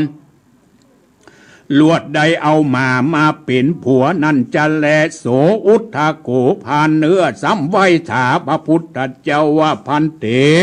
อันว่าจ้าง2 ตัววิบากจนกันอยู่ในละแวกข้างหนต่างมีเลือดย้อยไหลลงมาบ่ขาดบ่อาจจักแพ้ก้านไก่ได้จากเป็นวิบากกรรมอันใดจะขอพระพุทธเจ้าสังแดงธรรมในกาลนั้นแลได้เกิดมาเป็นพญาอยู่เสวยเมืองเตียนยอมปกติรักหุมเนื้อไก่จนกันมาปันถันนั้นกันต่อกันเอาเงินจริงกันบ่ขาดด้วยกรรมวิบากจึงได้เกิดมาเป็นจ้างจนกันอยู่นั่นแลเมื่อมาตอบสนองซ้ายกรรมเวรเสียงจาดนี้เมินมานบ่เต่าแต่นั่นฝูงคนตั้งหลายอันมาสะเพาะด้วยกันคือว่ามาดูไก่จนกันเอาฝูงกันเกิดมาเตียวย่อนมีหัวอันมดอันเกียงด้วยวิบากเก่ามาปังตอบสายนั่นแลพันเตภาควาคาเดพระพุทธเจ้าส่วน2 ผัวเมียชายผู้เป็นผัวแหบข้าเช้าเล็กแดงอยู่มีไฟลุกเป็นเปียวเอาไม้มีนางเมียเตียวไตไปบอกขาดมันเป็นวิบากสังจา2 ผัวเมียมีภาการฉันใดพระพุทธเจ้าเทศนาว่า2 ผัวเมียนั้นเมื่อก่อนได้เป็นคนเก็บเอาสวยเจ้าอันเขาได้และออกมาในกาดด้วยอันข่มเหงเต่งเต็กป่อก้าแม่ขายตั้งหลายด้วยอันโลภปล้นพระมารมากนักเจน เหลือจารีตโบราณแห่งกองบ้านกองเมืองฝูงปอกแก้คนขายตั้งหลายเอากันเดือดร้อนต่ำก้อยน้อยจะน้อยใจไปมามักนาด้วยวิบากกรรมอันใดกระทำมาจริงได้เกิดมาเป็นเพศดิบมาหาบกะเจ้าเล็กแดงอันนักอยู่หันแลและมีไฟลุกเป็นเปียวหือใดเสวยทุกขเวทนาร้อนแสบไม่เหือใครไหลย้อยเนื้อตนบ่ขาดสักวันแลปุณาปรังเมื่อนั้นแต่นั้น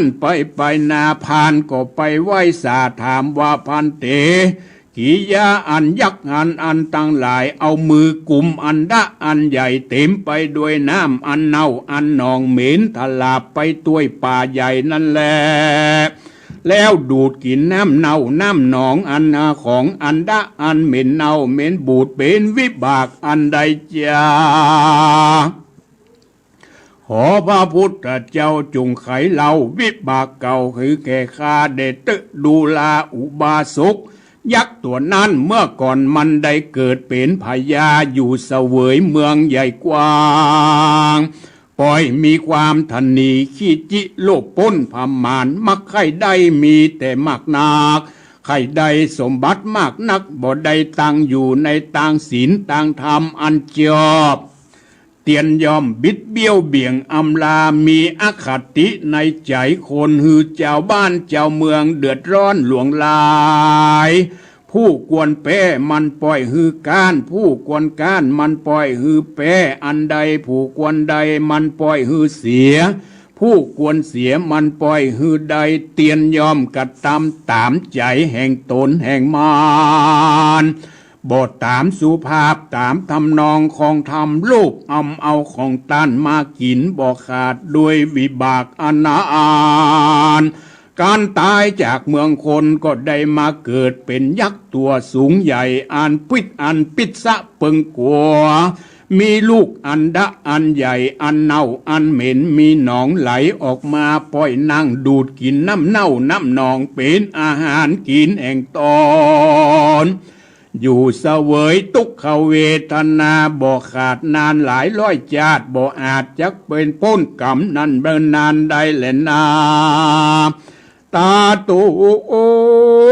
พระรังทัดนั้นไปนาพานก็ไว้ว่าพันเตข้าแด่พระพุทธเจ้ายังมีเวียงอันหนึ่งมีไปยิงแควนน้อยผู้ใจมากอันนี้จักเป็นวิบากกรรมอันใดแห่งเขาฝูงนั้นจะทัดนั้นพระพุทธเจ้าได้ยินคำพามมาถามยิ่งติสนาจิตนาคนตั้งหลายฝูงนั้นได้เกิดมาในชาติปางก่อนมีความพมาทในลูกเมียแห่งตนคือว่ามีความพมาทในลูกยิงลูกชายและมีความพมาทในเมียตนมักบอกใครหันหน้าเมียแห่งตนเหตุดังอันเขาเกิดมาในจัดนี้จริงมีแต่ผู้ชายมากนักมีผลยิงน้อยว่าอันแหละนา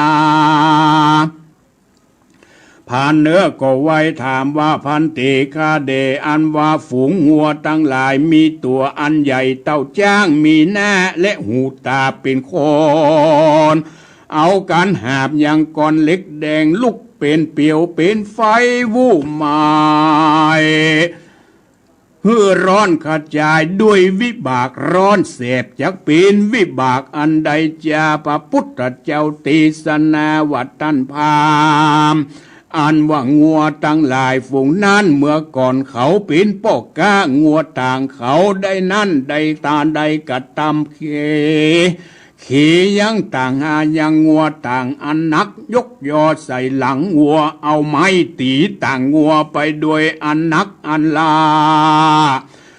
รีบไปไวอย่าจ้าเขานั้นอาธรรมใจดำกำเศร้าบ่อินดูยังงัวข่มเหงเต่งเต็กงัวต่างหากโดยวิบากกรรมอันใดกระทำแก่งัวปางก่อนจึงได้มาเกิดเป็นงัวอันสูงอันใหญ่มีหน้าตาเป็นคนมีสภาวะตอนเล็กแดงฮ้อนอยู่ตั้งหลังแห่งตนตะลงวิบากไปเมินไปนานแลยนา ตาโตปะลังพาพุทธเจ้าเทศนายังกรรมวิบากแห่งเขาตั้งหลายนายพรานผู้นั้นก็ได้ตือตะตำดังที่กล่าวมาในแลโสอัมมิโกเกรัชโนโหติโกจิโกพาพุทธปุกกะลาผู้รักษาศีลกรรมได้รักษาศีลห้าศีลแปดศีลสิบก็จักได้พละอานิสงส์อันกว้างขวางมากนักจักมีรูปโฉมพันวันนะอันงามเตียนยอมเป็นที่ฮักแก่คนและเทวดาตั้งหลายอันศีลนี้หากเป็นเครื่องผดับผดาเป็นอาภรณ์อันประเสริฐศีลนี้เป็นสหายเป็นเผ่าพันธุ์วงศาอันศีลนี้ประเสริฐนักหนาศีลนี้หากเป็นขัวไตแก้วกายขึ้นสู่เมืองฟ้าจันสวรรค์ศีลนี้หากเป็นหนทางอันประเสริฐอาจนำตนเมื่อเกิดในเมืองฟ้าและเนรปานผู้ใดรักษาศีลห้าศีลแปดศีลสิบหากจักนำความสุขเกษมสำราญมาสู่ในตนในภาวะนี้และภาวะอันนาบ่อยหยงสงสัยจะเลนนานิติตังขียาสังวันนาวิสิตจะห้องเหตุพานขืนศีลก็บังคมสมเรศดีพระธรรมเทศนาเรื่องพานขืนศีลพวกที่สองก็ได้จบลงไปพอออกศรัทธาญาติโยมทั้งหลายที่ได้ฟังจบลงไปก็จะสรุปใจความโดยย่อๆที่นายพรานเดินทางไปเพื่อจะไปขืนศีลเดินทางไปจะไปหาพระพุทธเจ้าสิขีในขณะเดินทางไปนั้นคณะเดินทางไปก็ไปปะใส่ทลายคำตัวหนึ่งอาศัยอยู่ปืนเกาไม้นิโคตทลายเป็นห้องวัดตัวทรายคำเนี่ยมันเป็นสัตว์ชนิดหนึ่งคล้ายๆเหมือนกวางนะพระองค์สตาเคยหันในทีวีเป็นห้องตัวทรายทรอสระอายอทรายคำมันเป็นตัวเหลืองกันเนาะทรายคำตัวเนี้ยอาศัยอยู่ปืนเกาไม้นิโคตมาเมินหลายปีไปทางใดก็บ่ได้ก็ฝากกรรมมาถามว่าพานจะเดินทางไปถามพระพุทธเจ้าขอฝากไปถามด้วยเนอะปิกมาขอมาแว่บอกกรรมทีนี้ก็ไปปะใส่ไม่ยิงเหรอมะไม่ยิงทั้งหลายมีหัวอันมดเกี่ยงหาเส้นผมก็บ่ได้ตึงยิงตึงใจหัวล้านมดคนหัวล้านต่างคนต่างก็ถือกระเซ้าไฟบางพ้องก็ไฟไว้บนหัวโอ้มันจะฮ้อนไฟแหละมันฮ้อนไฟได้รับความทุกขเวทนาจึงขอฝากไปถามมันเป็นวิบากอันใดเอากระเซ้าบนหัวนี่ออกน่ะมันออกมาได้เดินไปแถมไปปะใส่ใจแถมสองคนชายสองคนนั้นแบกขัวอยู่คนละฝั่งอยู่คนละข้างแม่น้ำคงบักกว้างเท่าไหร่เนาะคงจะมอกน้ำเหมืองนี่กะยกขัวขึ้นแบกอยู่ฮะน่ะเอาลงก็ไม่ได้เอาลงก็ไม่ได้ขัวไม้ขัวอย่างกระโมเนาะแบกอยู่สองข้างคนหนึ่งอยู่ข้างหนึ่งคนอยู่ข้างหนึ่งเอาลงก็ไม่ได้มันอย่าได้นะก็เลยผ่านมาก็เลยถามไปถามมาขอฝากกันเลยขอฝากไปถามมันเป็นวิบากอะไรอย่างเนี่ยเดินทางไปเพื่อจะไปพหาพระพุทธเจ้าที่คันธวิหารที่พระพุทธเจ้ายังอยู่ก็ได้ลงอาบน้ำก่อนที่จะไปถึงที่พระพุทธเจ้าก็ลงอาบน้ำเก็บดอกบัวเด็ดเอาดอกบัวหั่นได้ดอกงามๆก็เพื่อจะเอาไปถวายปูจาพระพุทธเจ้าหลังจากนั้นก็ได้เอาดอกบัวเดินทางไปหาพระพุทธเจ้าในขณะที่พระพุทธเจ้ากำลังเทศนาเรื่องการฮือตานการรักษาศีลการเจริญภาวนาอยู่นายพรานก็ไปนั่งฟังซาบซึ้งในรสพระธรรมของพระสัมมาสัมพุทธเจ้าหูเรื่องหูราวใน เนื้อหาสาระอานิสงส์ของการฮือตานการรักษาศีลการเจริญภาวนานายพรานได้โอกาสก็เข้าไปถามพระพุทธเจ้าว่ามีคนฝากมาถามเนี่ยท่านพระพุทธเจ้านายพรานถามว่ามีเมืองหนึ่งมีเมืองนายพรานถามว่ามีเมืองหนึ่งบ่มีปอดจายมีแต่ไม่ยิงปอดจายมีแต่ไม่ยิงเป็นด้วยวิบากกรรมใดจ้าขอพระพุทธเจ้าจงเทศนายังวิบากกรรมที่พระพุทธเจ้าขอตัดฮือแก่ผู้ฟังคือแก่ข้าเถอะไม่ยิงเหล่านั้นพระพุทธเจ้าได้ตรัสว่าในชาติก่อนไม่ยิงหมู่นั้นได้พมาทต่อผัวเขาเวลาโคดมาเกียดมาอู้จ๋าบ่เป็นมงคลพมาทต่อผัวตน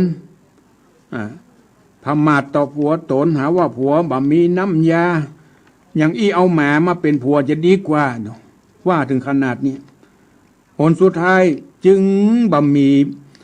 จึงหาผัวบ่ได้ถึงเวลาเดือน9เดือน10มามีสุนัขะมาเสพมา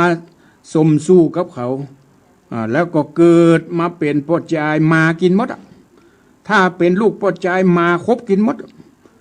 ถ้ามาเกิดเป็นแม่ยิงนี่มาบกินนะเว้ยนี่เป็นวิบากกรรมที่หมู่แม่ยิงจังพมาทต่อผัวตนเวลาฮักกันแป้งกันเนี่ยโอ้หวานแล้วหวานเตื้ออยู่กันไปบ่เมินบ่นานแจ้งด่าพมาทต่อผัวตน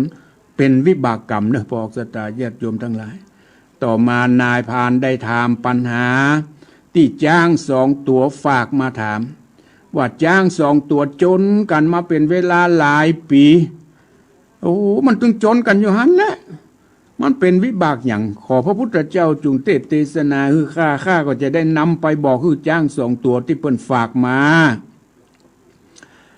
พระพุทธเจ้าเทศนาว่าเดิมจ้าง2 ตัวนี่เกิดเป็นพญาเจ้าเมืองชอบเอาไก่มาโจรกันนี่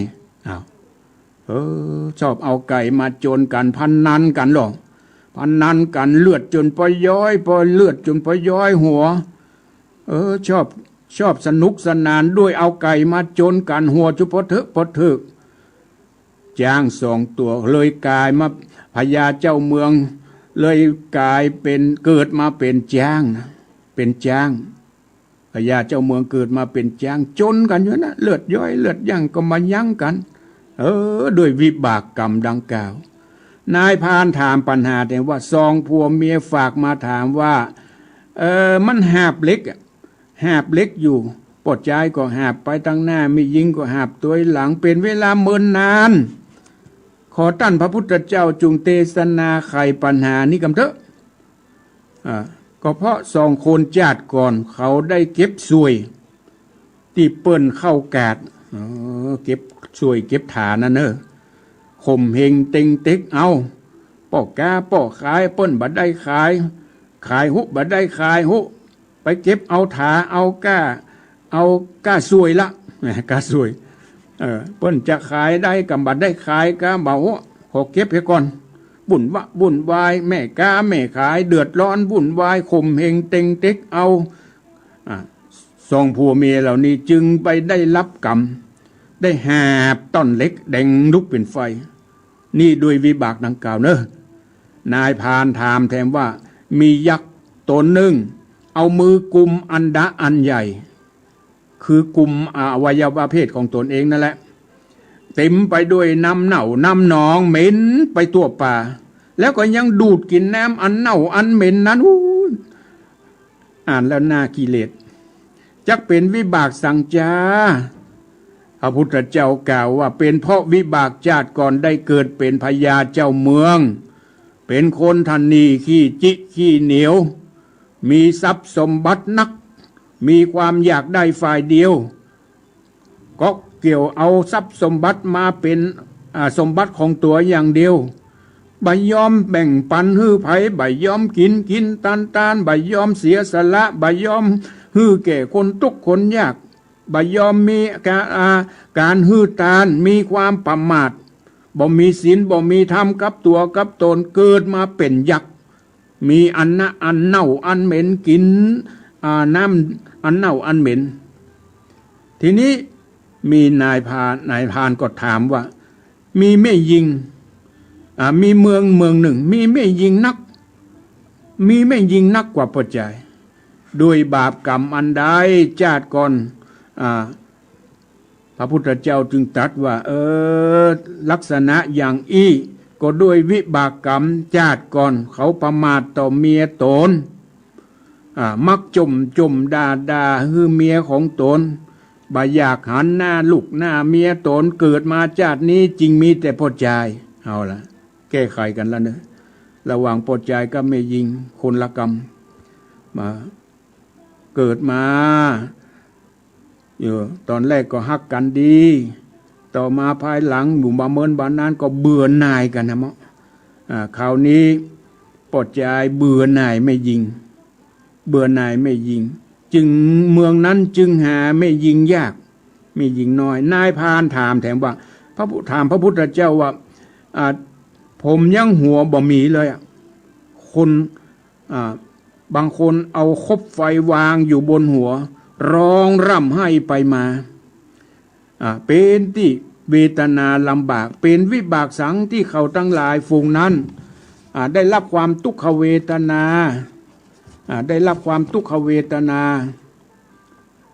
ทีนี้พระพุทธเจ้าจึงตรัสว่าเพราะเป็นวิบากเก่าเขาทั้งหลายฝูงนั้นเอาเข้าของวัดของวามากินเอาของวัดของวามากินบ่ได้รับอนุญาตจากพระสงฆ์องค์เนนของใจของพระพุทธธรรมพระสงฆ์ลงของที่ตกอยู่ในวัดเป็นของแก้วเจ้าสามประการเป็นของพระพุทธพระธรรมพระสงฆ์เอามากินมาใจโดยภรการโดยถือวิสาสะบ่ได้รับอนุญาตจากพระสงฆ์องค์เนนเอามากินมาใจโดยภรการบ่ได้รับอนุญาตบ่ได้ปรุงปันจากพระสงฆ์องค์เจ้าเลยได้รับวิบากกรรมดังกล่าวมีไฟอยู่บนหัวจุปล้านประตกที่หัวล้านก็เพราะว่ามันฮ้อนไฟที่เขาเอายองบนหัวนั่นแหละผมมันก็ไม่สามารถที่จะออกมาได้เนาะนายพรานถามต่อไปแต่ว่ามีชาย2 คนอยู่คนละข้างแม่น้ำแบกขัวอยู่คนละข้างชายคนหนึ่งอยู่ข้างซ้ายชายคนหนึ่งอยู่ข้างขวาอยู่คนละข้างแม่น้ำอยู่คนละข้างฝั่งแบกขัวอยู่หั่นแหละมันเป็นวิบากสังจาพระพุทธเจ้าตรัสตอบว่าก็เพราะมีกรรมเล่นไงก็เพราะมีกรรมเล่นได้ปดขัวลงไว้ในขณะที่เปิ้นไก่ไปเปิ้นเตียวไปเตียวมาครั้งที่เขามาตั้งใจหรอกบ่ฮื้อคนไต่คนเปิ้นเตียวไปเตียวมาฮื้อได้รับความลำบากคนที่เตียวไปเตียวมาเขาก็คึกขนองอย่าได้ก็โมโหไปปดขัวออกไปขว้างก็ด้วยวิบากกรรมดังกล่าวจึงทำให้เขาได้มาแบกขัวอยู่นั่นน่ะบปดบวางพันเตฆาแด่พระสัมมาสัมพุทธเจ้ามีแหมข้อหนึ่งมีงัวสวงหนึ่งมีหูตาเหมือนคนมีก้อนเล็กแดงอยู่บนหลังได้รับวิบากกรรมสังจาขอพระพุทธเจ้าจงเทศนาไขวิบากที่ได้เกิดมาเป็นวัวได้รับทุกขเวทนาพระพุทธเจ้าก็เทศนาว่าเขาประจาดก่อนนั้นได้เอาของนักใส่หลังบัวเขาทรมานวัวหันว่างัวต่างก็เอาเข้าใส่ติ๊กงัวจุปหลังหลังแอนทรมานงัวด่างัวตัวนะต่างย่ำปอด่างัวตัวด่าไปตัวด้วยวิบากกรรมดังกล่าวด้วยวิบากกรรมดังกล่าวจึงได้เกิดมาเป็นลักษณะดังดีจึงเกิดมาเป็นงัวคนแท้ๆนะเกิดมาเป็นงัวด้วยวิบากที่ได้ทรมานวัวผ่านได้ฮับปัญหาเป็น10 อย่าง พานก็คงจำได้ดีเนาะ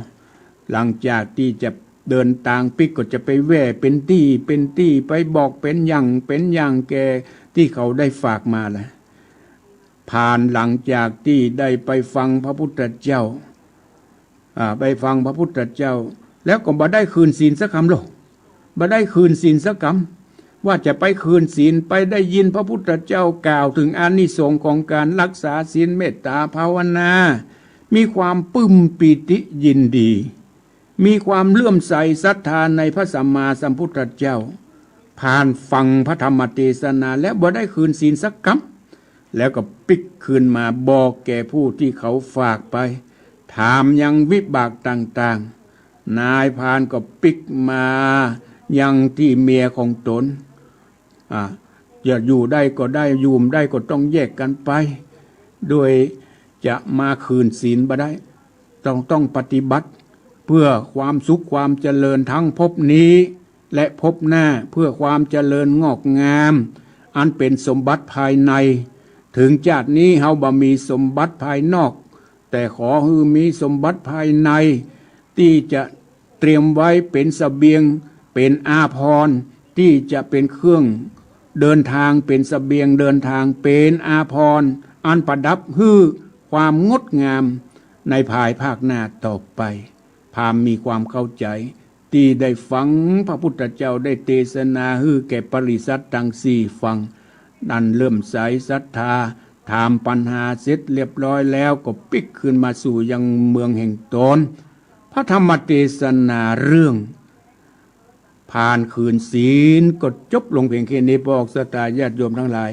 ทั้งสองผูกก็ได้จบลงเพียงแค่นี้เวลาที่เหลือนี้ใครที่จะโทรมาอู้มาจ๋าโทรมาที่0812898992นะบอกสตาญาติโยมทั้งหลาย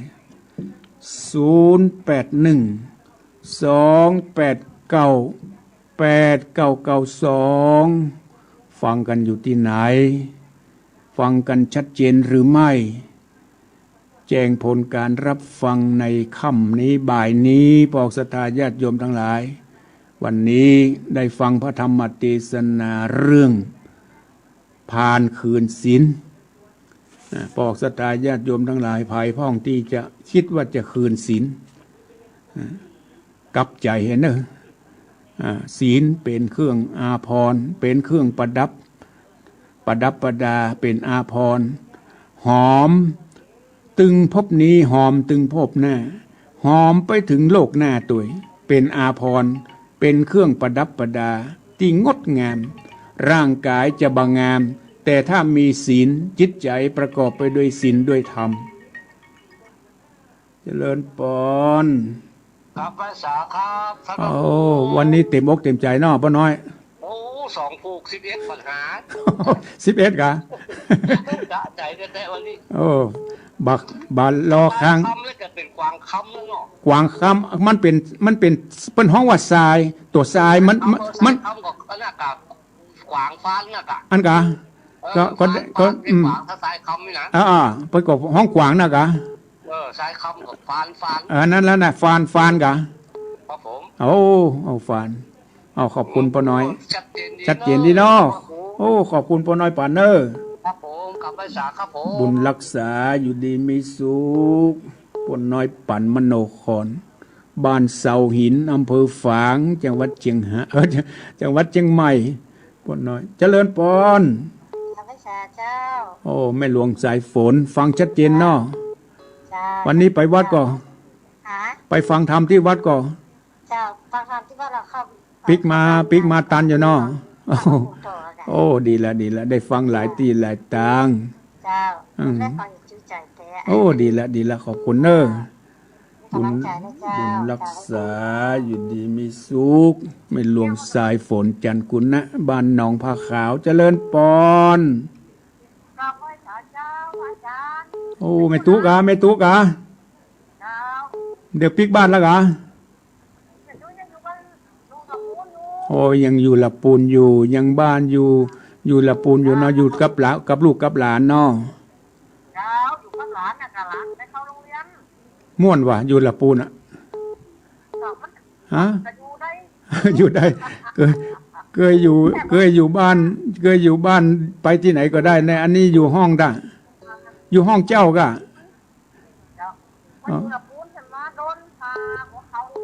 โอ้โจกสองจานมันเหมือนบ้านเฮาตาอยู่ที่ไหนก็ม่วนทันเด้อำไปยังแบนอยู่ที่ละปูนก็ม่วนที่ละปูนดีแล้วเนอะม่วนจิตม่วนใจได้ฟังพันอยู่ที่ไหนก็ม่วนเหมือนกันนะดีละขอบคุณแม่ตุ๊เนอะขอบคุณแม่ตุ๊เนอะบุญรักษาบุญรักษาอยู่ดีไม่สุขแม่ตุ๊ตามปกติเพิ่นจะอยู่เวียงป่าเป้าปะกะมาอยู่ตั้งลูกกำหลานละปูนเจริญปอนเจ้ากำไว้สาเจ้าท่านพระครูโทรมาจากไหนอันนี้แม่ปณีแม่มาพี่เล็กฝังโอ้แม่เมาโอ้แม่เมานี่อยู่ใกล้ๆอำเภอเนาะอยู่อันใกล้ๆที่อันแม่เมาที่อาตมาไปเทศธรรมมาก่อนนะเนาะบ้านแม่เมาอ่ะฮัลโหลสายลุดไปแล้วเนอะเคยไปเทศงานข่าวดำที่แม่เมาครั้งหนึ่งที่อำเภอฝางเจริญปอนจากวัดสาครับหลวงพ่อโอ้โทรมาจากไหนละปูนครับเวียงหนองร่องละปูนเวียงหนองร่องละปูนฟังชัดเจนดีเนาะเวียงหนองร่องอ่ะครับผมก็อันพานก็ครับถามเพื่อนแกเนาะพามก็ตุกใจนะแกปัญหาหมูว่ากี่ข้อได้ยินป้นน้อยปั่นว่า11ข้อนะอาตมาก็ไม่ได้นับนะถ้าถามว่าเป็นจะได้ไปก็กำเนิดนั่นล่ะนายพานนี่คงจดไว้ดีกันธรรมดานี่ถ้าจะลืมคนธรรมดานี่จะลืมนะถ้าบัดจดเป็นอย่างมันหลายข้อแต่ละข้อย่อยนายพานคงจะเกียมกระดาษปากกาไปตัวละขอบคุณเนอะครับรักษาครับบุญรักษาอยู่ดีมีสุขเจริญปอนเจริญปอนพ่อวินเนอร์บุญรักษาวันนี้จักยาวพอผู้อำนวยการไลน์มาบอกว่าขอลวด2 ชั่วโมงเนอะโทรมาบอกก่อนหน้านี้สักครึ่งชั่วโมงเนี่ยพอดีจะรีบไปโบสถ์วันนี้ลงโบสถ์ด้วยนะวันนี้วันเดือนดับเนาะ15 ค่ำไปโบสถ์บ่าย2ไปลงโบสถ์บ่าย2รีบกลับมามาถึงนี่อันยังก็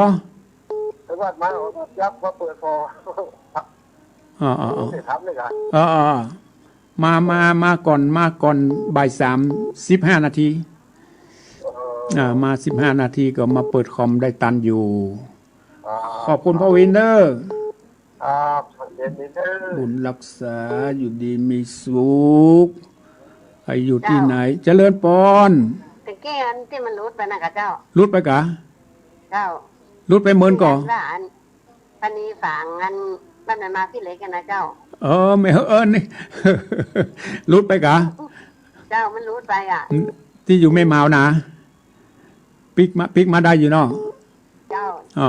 ฟังชัดเจนเนาะที่ไม่เมาอ่ะรุดไปแล้วรุดอ่ะฟังอยู่กะฟังชัดเจนเนาะที่ไม่เมาอ่ะ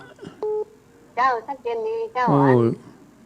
จะฟังทุกตนทุกองนะเจ้าดีละเป็นสิริมงคลอันท่านพระครูมาเทศเมืองละกาที่อันมาเทศที่ศพพ่ออุ่นอ่ะเคยพ่ออุ่นก็ได้ยินกับพ่ออุ่นอ่ะเปิ้นถือศาสนาคริสต์นะแต่ลูกหลานเปิ้นขอทำบุญศาสนาพูดอีกสักคืนหนึ่งเปิ้นก็นิมนต์อาตมาไปเทศให้จะเป็นน้องแม่มาหนองบัวเจ้าเปิ้นพ่ออุ่นนี่เปิ้นก็ไปวัดไปว่าเปิ้นมีการมีงานเปิ้นก็ไปเนี่ยตามที่ลูกหลานเปิ้นฟังเนาะแต่เปิ้นถือศาสนาคริสต์ ขอทำบุญพุทธศาสนาพุทธอีกสักคืนเปิ้นนิมนต์อาตมาไปเทศน์นะ เจ้า ชื่อพ่ออุ่น พ่ออุ่น พ่ออุ่นอยู่บ้านแม่มาวนะ เจ้ามันหลายแม่เมาเนาะอันกะเล็กแม่เมาหนองบัวแม่เมาอันนี้แม่มาวอยู่ใต้อำเภอสัก2 กิโลเนี่ยกิโล2 กิโลนั่นไผ่แม่เมาวันพุธแม่มาวมีหลายที่กะมันมา6หัวแม่เมาจังปะไหนอยู่ใกล้ๆกับวัดศรีบุญเรืองก่อนี่ไก่กะแม่มาวนั้นอยู่ใกล้นะอันเจ้านี่อยู่แม่เมาพี่แม่มาวที่เฮาไปเนี่ยมันใกล้ๆกับศรีบุญเรืองนะ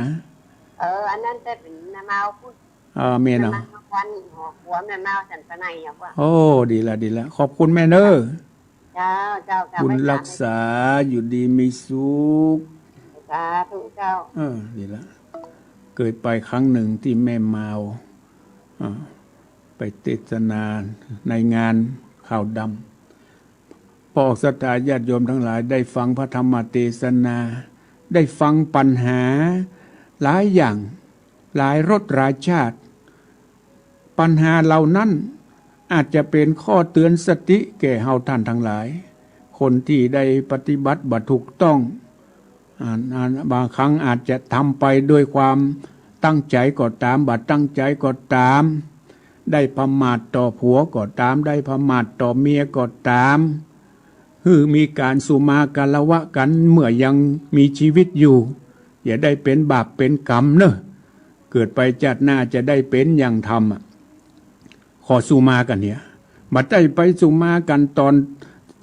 อยู่ในร่องในโรงก่อนจะเผาไปสุมากันมันมีประโยชน์อู้ดีคิดดีต่อกันในคณะเมื่อยังมีชีวิตอยู่สุมากันละวะเนอะ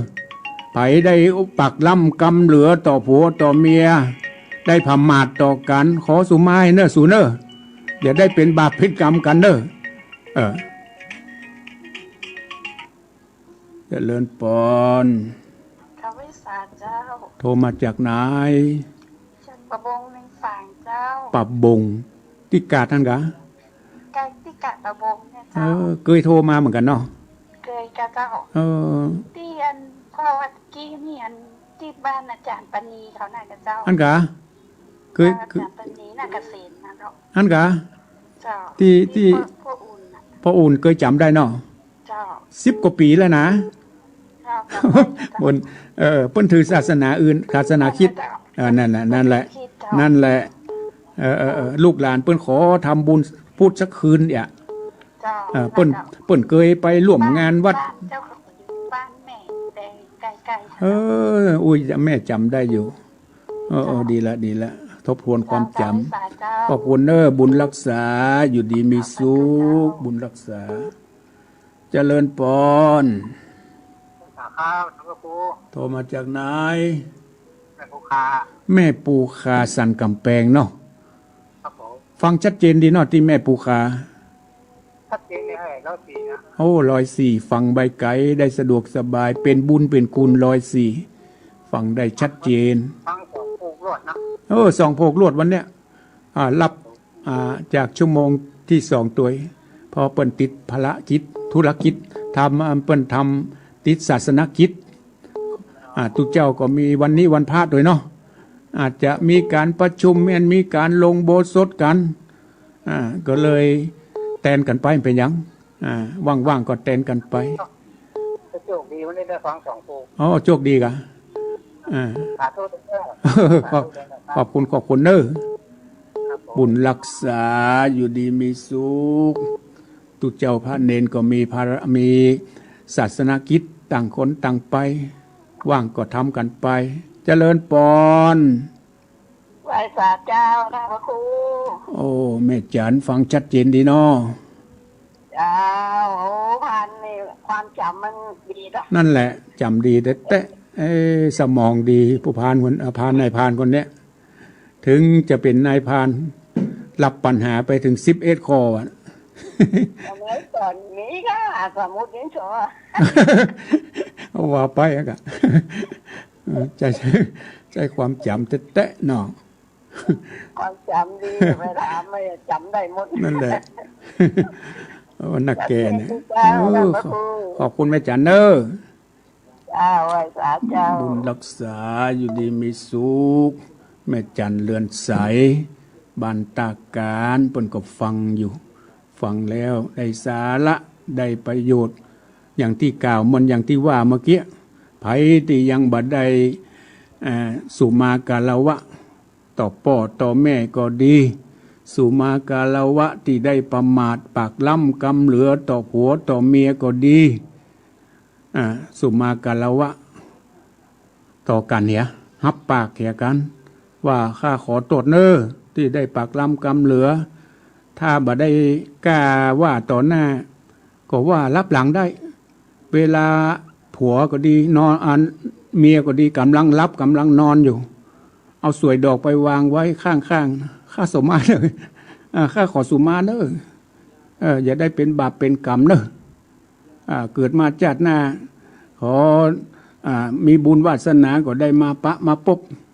หรือบาอยากพบอยากปะอยากพบก็ขอเขาไปคนที่คนต่างก็ว่ากันไป อย่าได้เป็นบาปเป็นกรรมวจีกรรมนี่มันเป็นกรรมที่มันบ่หายในพระสัตตาแม้แต่กึดก็เป็นกรรมเป็นมโนกรรมกรรมตั้งบาปตั้งจิตตั้งใจในขณะที่กึดเฮากึดดีเฮาก็ไปในขณะที่เฮากึดดีถึงวัน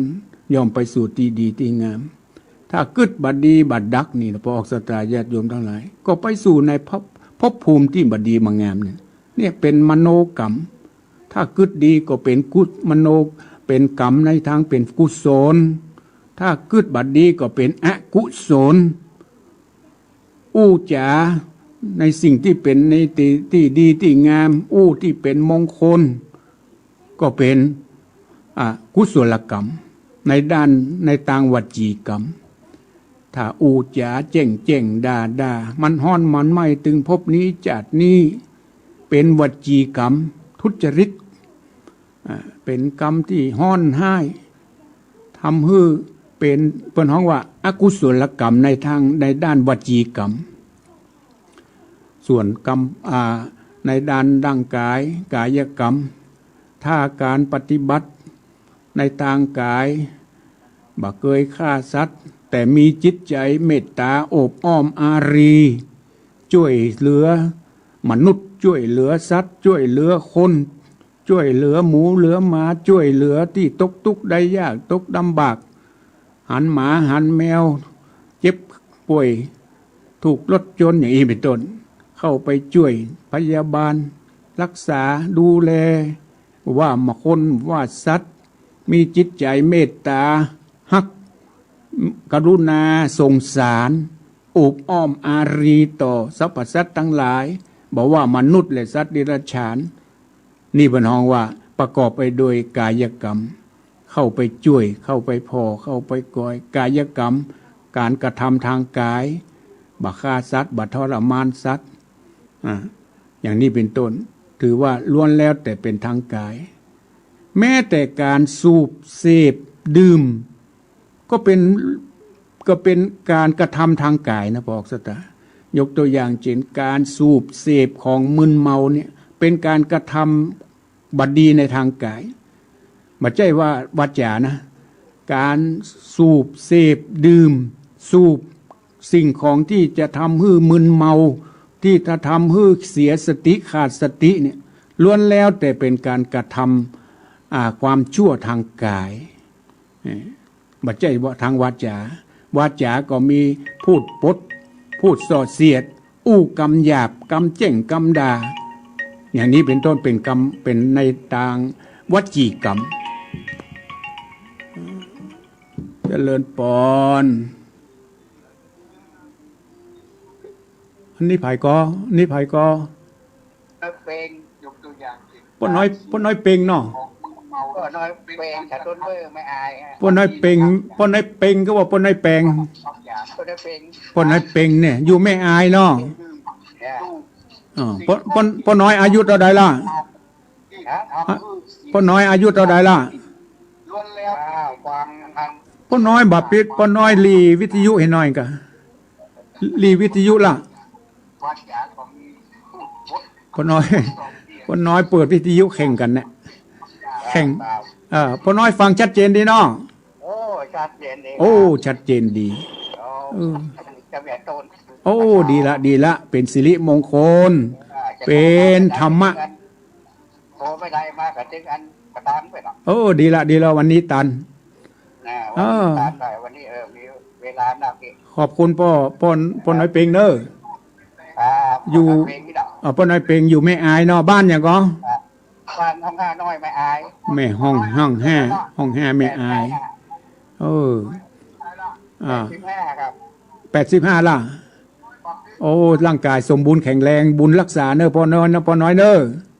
ครับ อยู่ดีมีสุขบุญเหล่านี้ล่ะก่อยรักษาให้มีอายุมั่นขวัญยืน ตลอด โอ้ขอบคุณบุญรักษาเนอะพ่อน้อยเนอะ ครับ บุญรักษาอยู่ดีมีสุขอาตมาใจเวลามา2 ชั่วโมงบัดนี้จะได้หมดเวลาละก็ขอล่ำลาไปก่อนเนอะในสำหรับวันพุธวันนี้ก่อนที่จะนำรายการสารธรรมยามแลงในวันพุธวันนี้จากไปก็ขออำนวยอวยพรคือกับสถานีวิทยุทุกที่ทุกแห่งเจ้าหน้าที่ทุกท่านขออำนวยอวยพรคือกับศรัทธาสาธุชนอุบาสกอุบาสิกาทุกท่านทุกคนที่เปิดเครื่องรับฟังพระธรรมเทศนาในบ่ายวันนี้ก็ขอทุกท่านอยู่ร่มเย็นเป็นสุขในพระบวรพุทธศาสนาก็ขอทุกท่านจงมีอายุมั่นยืนยาวมีวรรณะผิวพรรณผ่องใสมีความสุขกายสุขใจมีสุขภาพแข็งแรงมีความคิดมีความปรารถนาสิ่งใดๆอันเป็นไปในทางชอบธรรมก็ขอสมดังความคิดความปรารถนาเหมือนกันจุคู่จุโคนอายุวันโนสุขังพระลา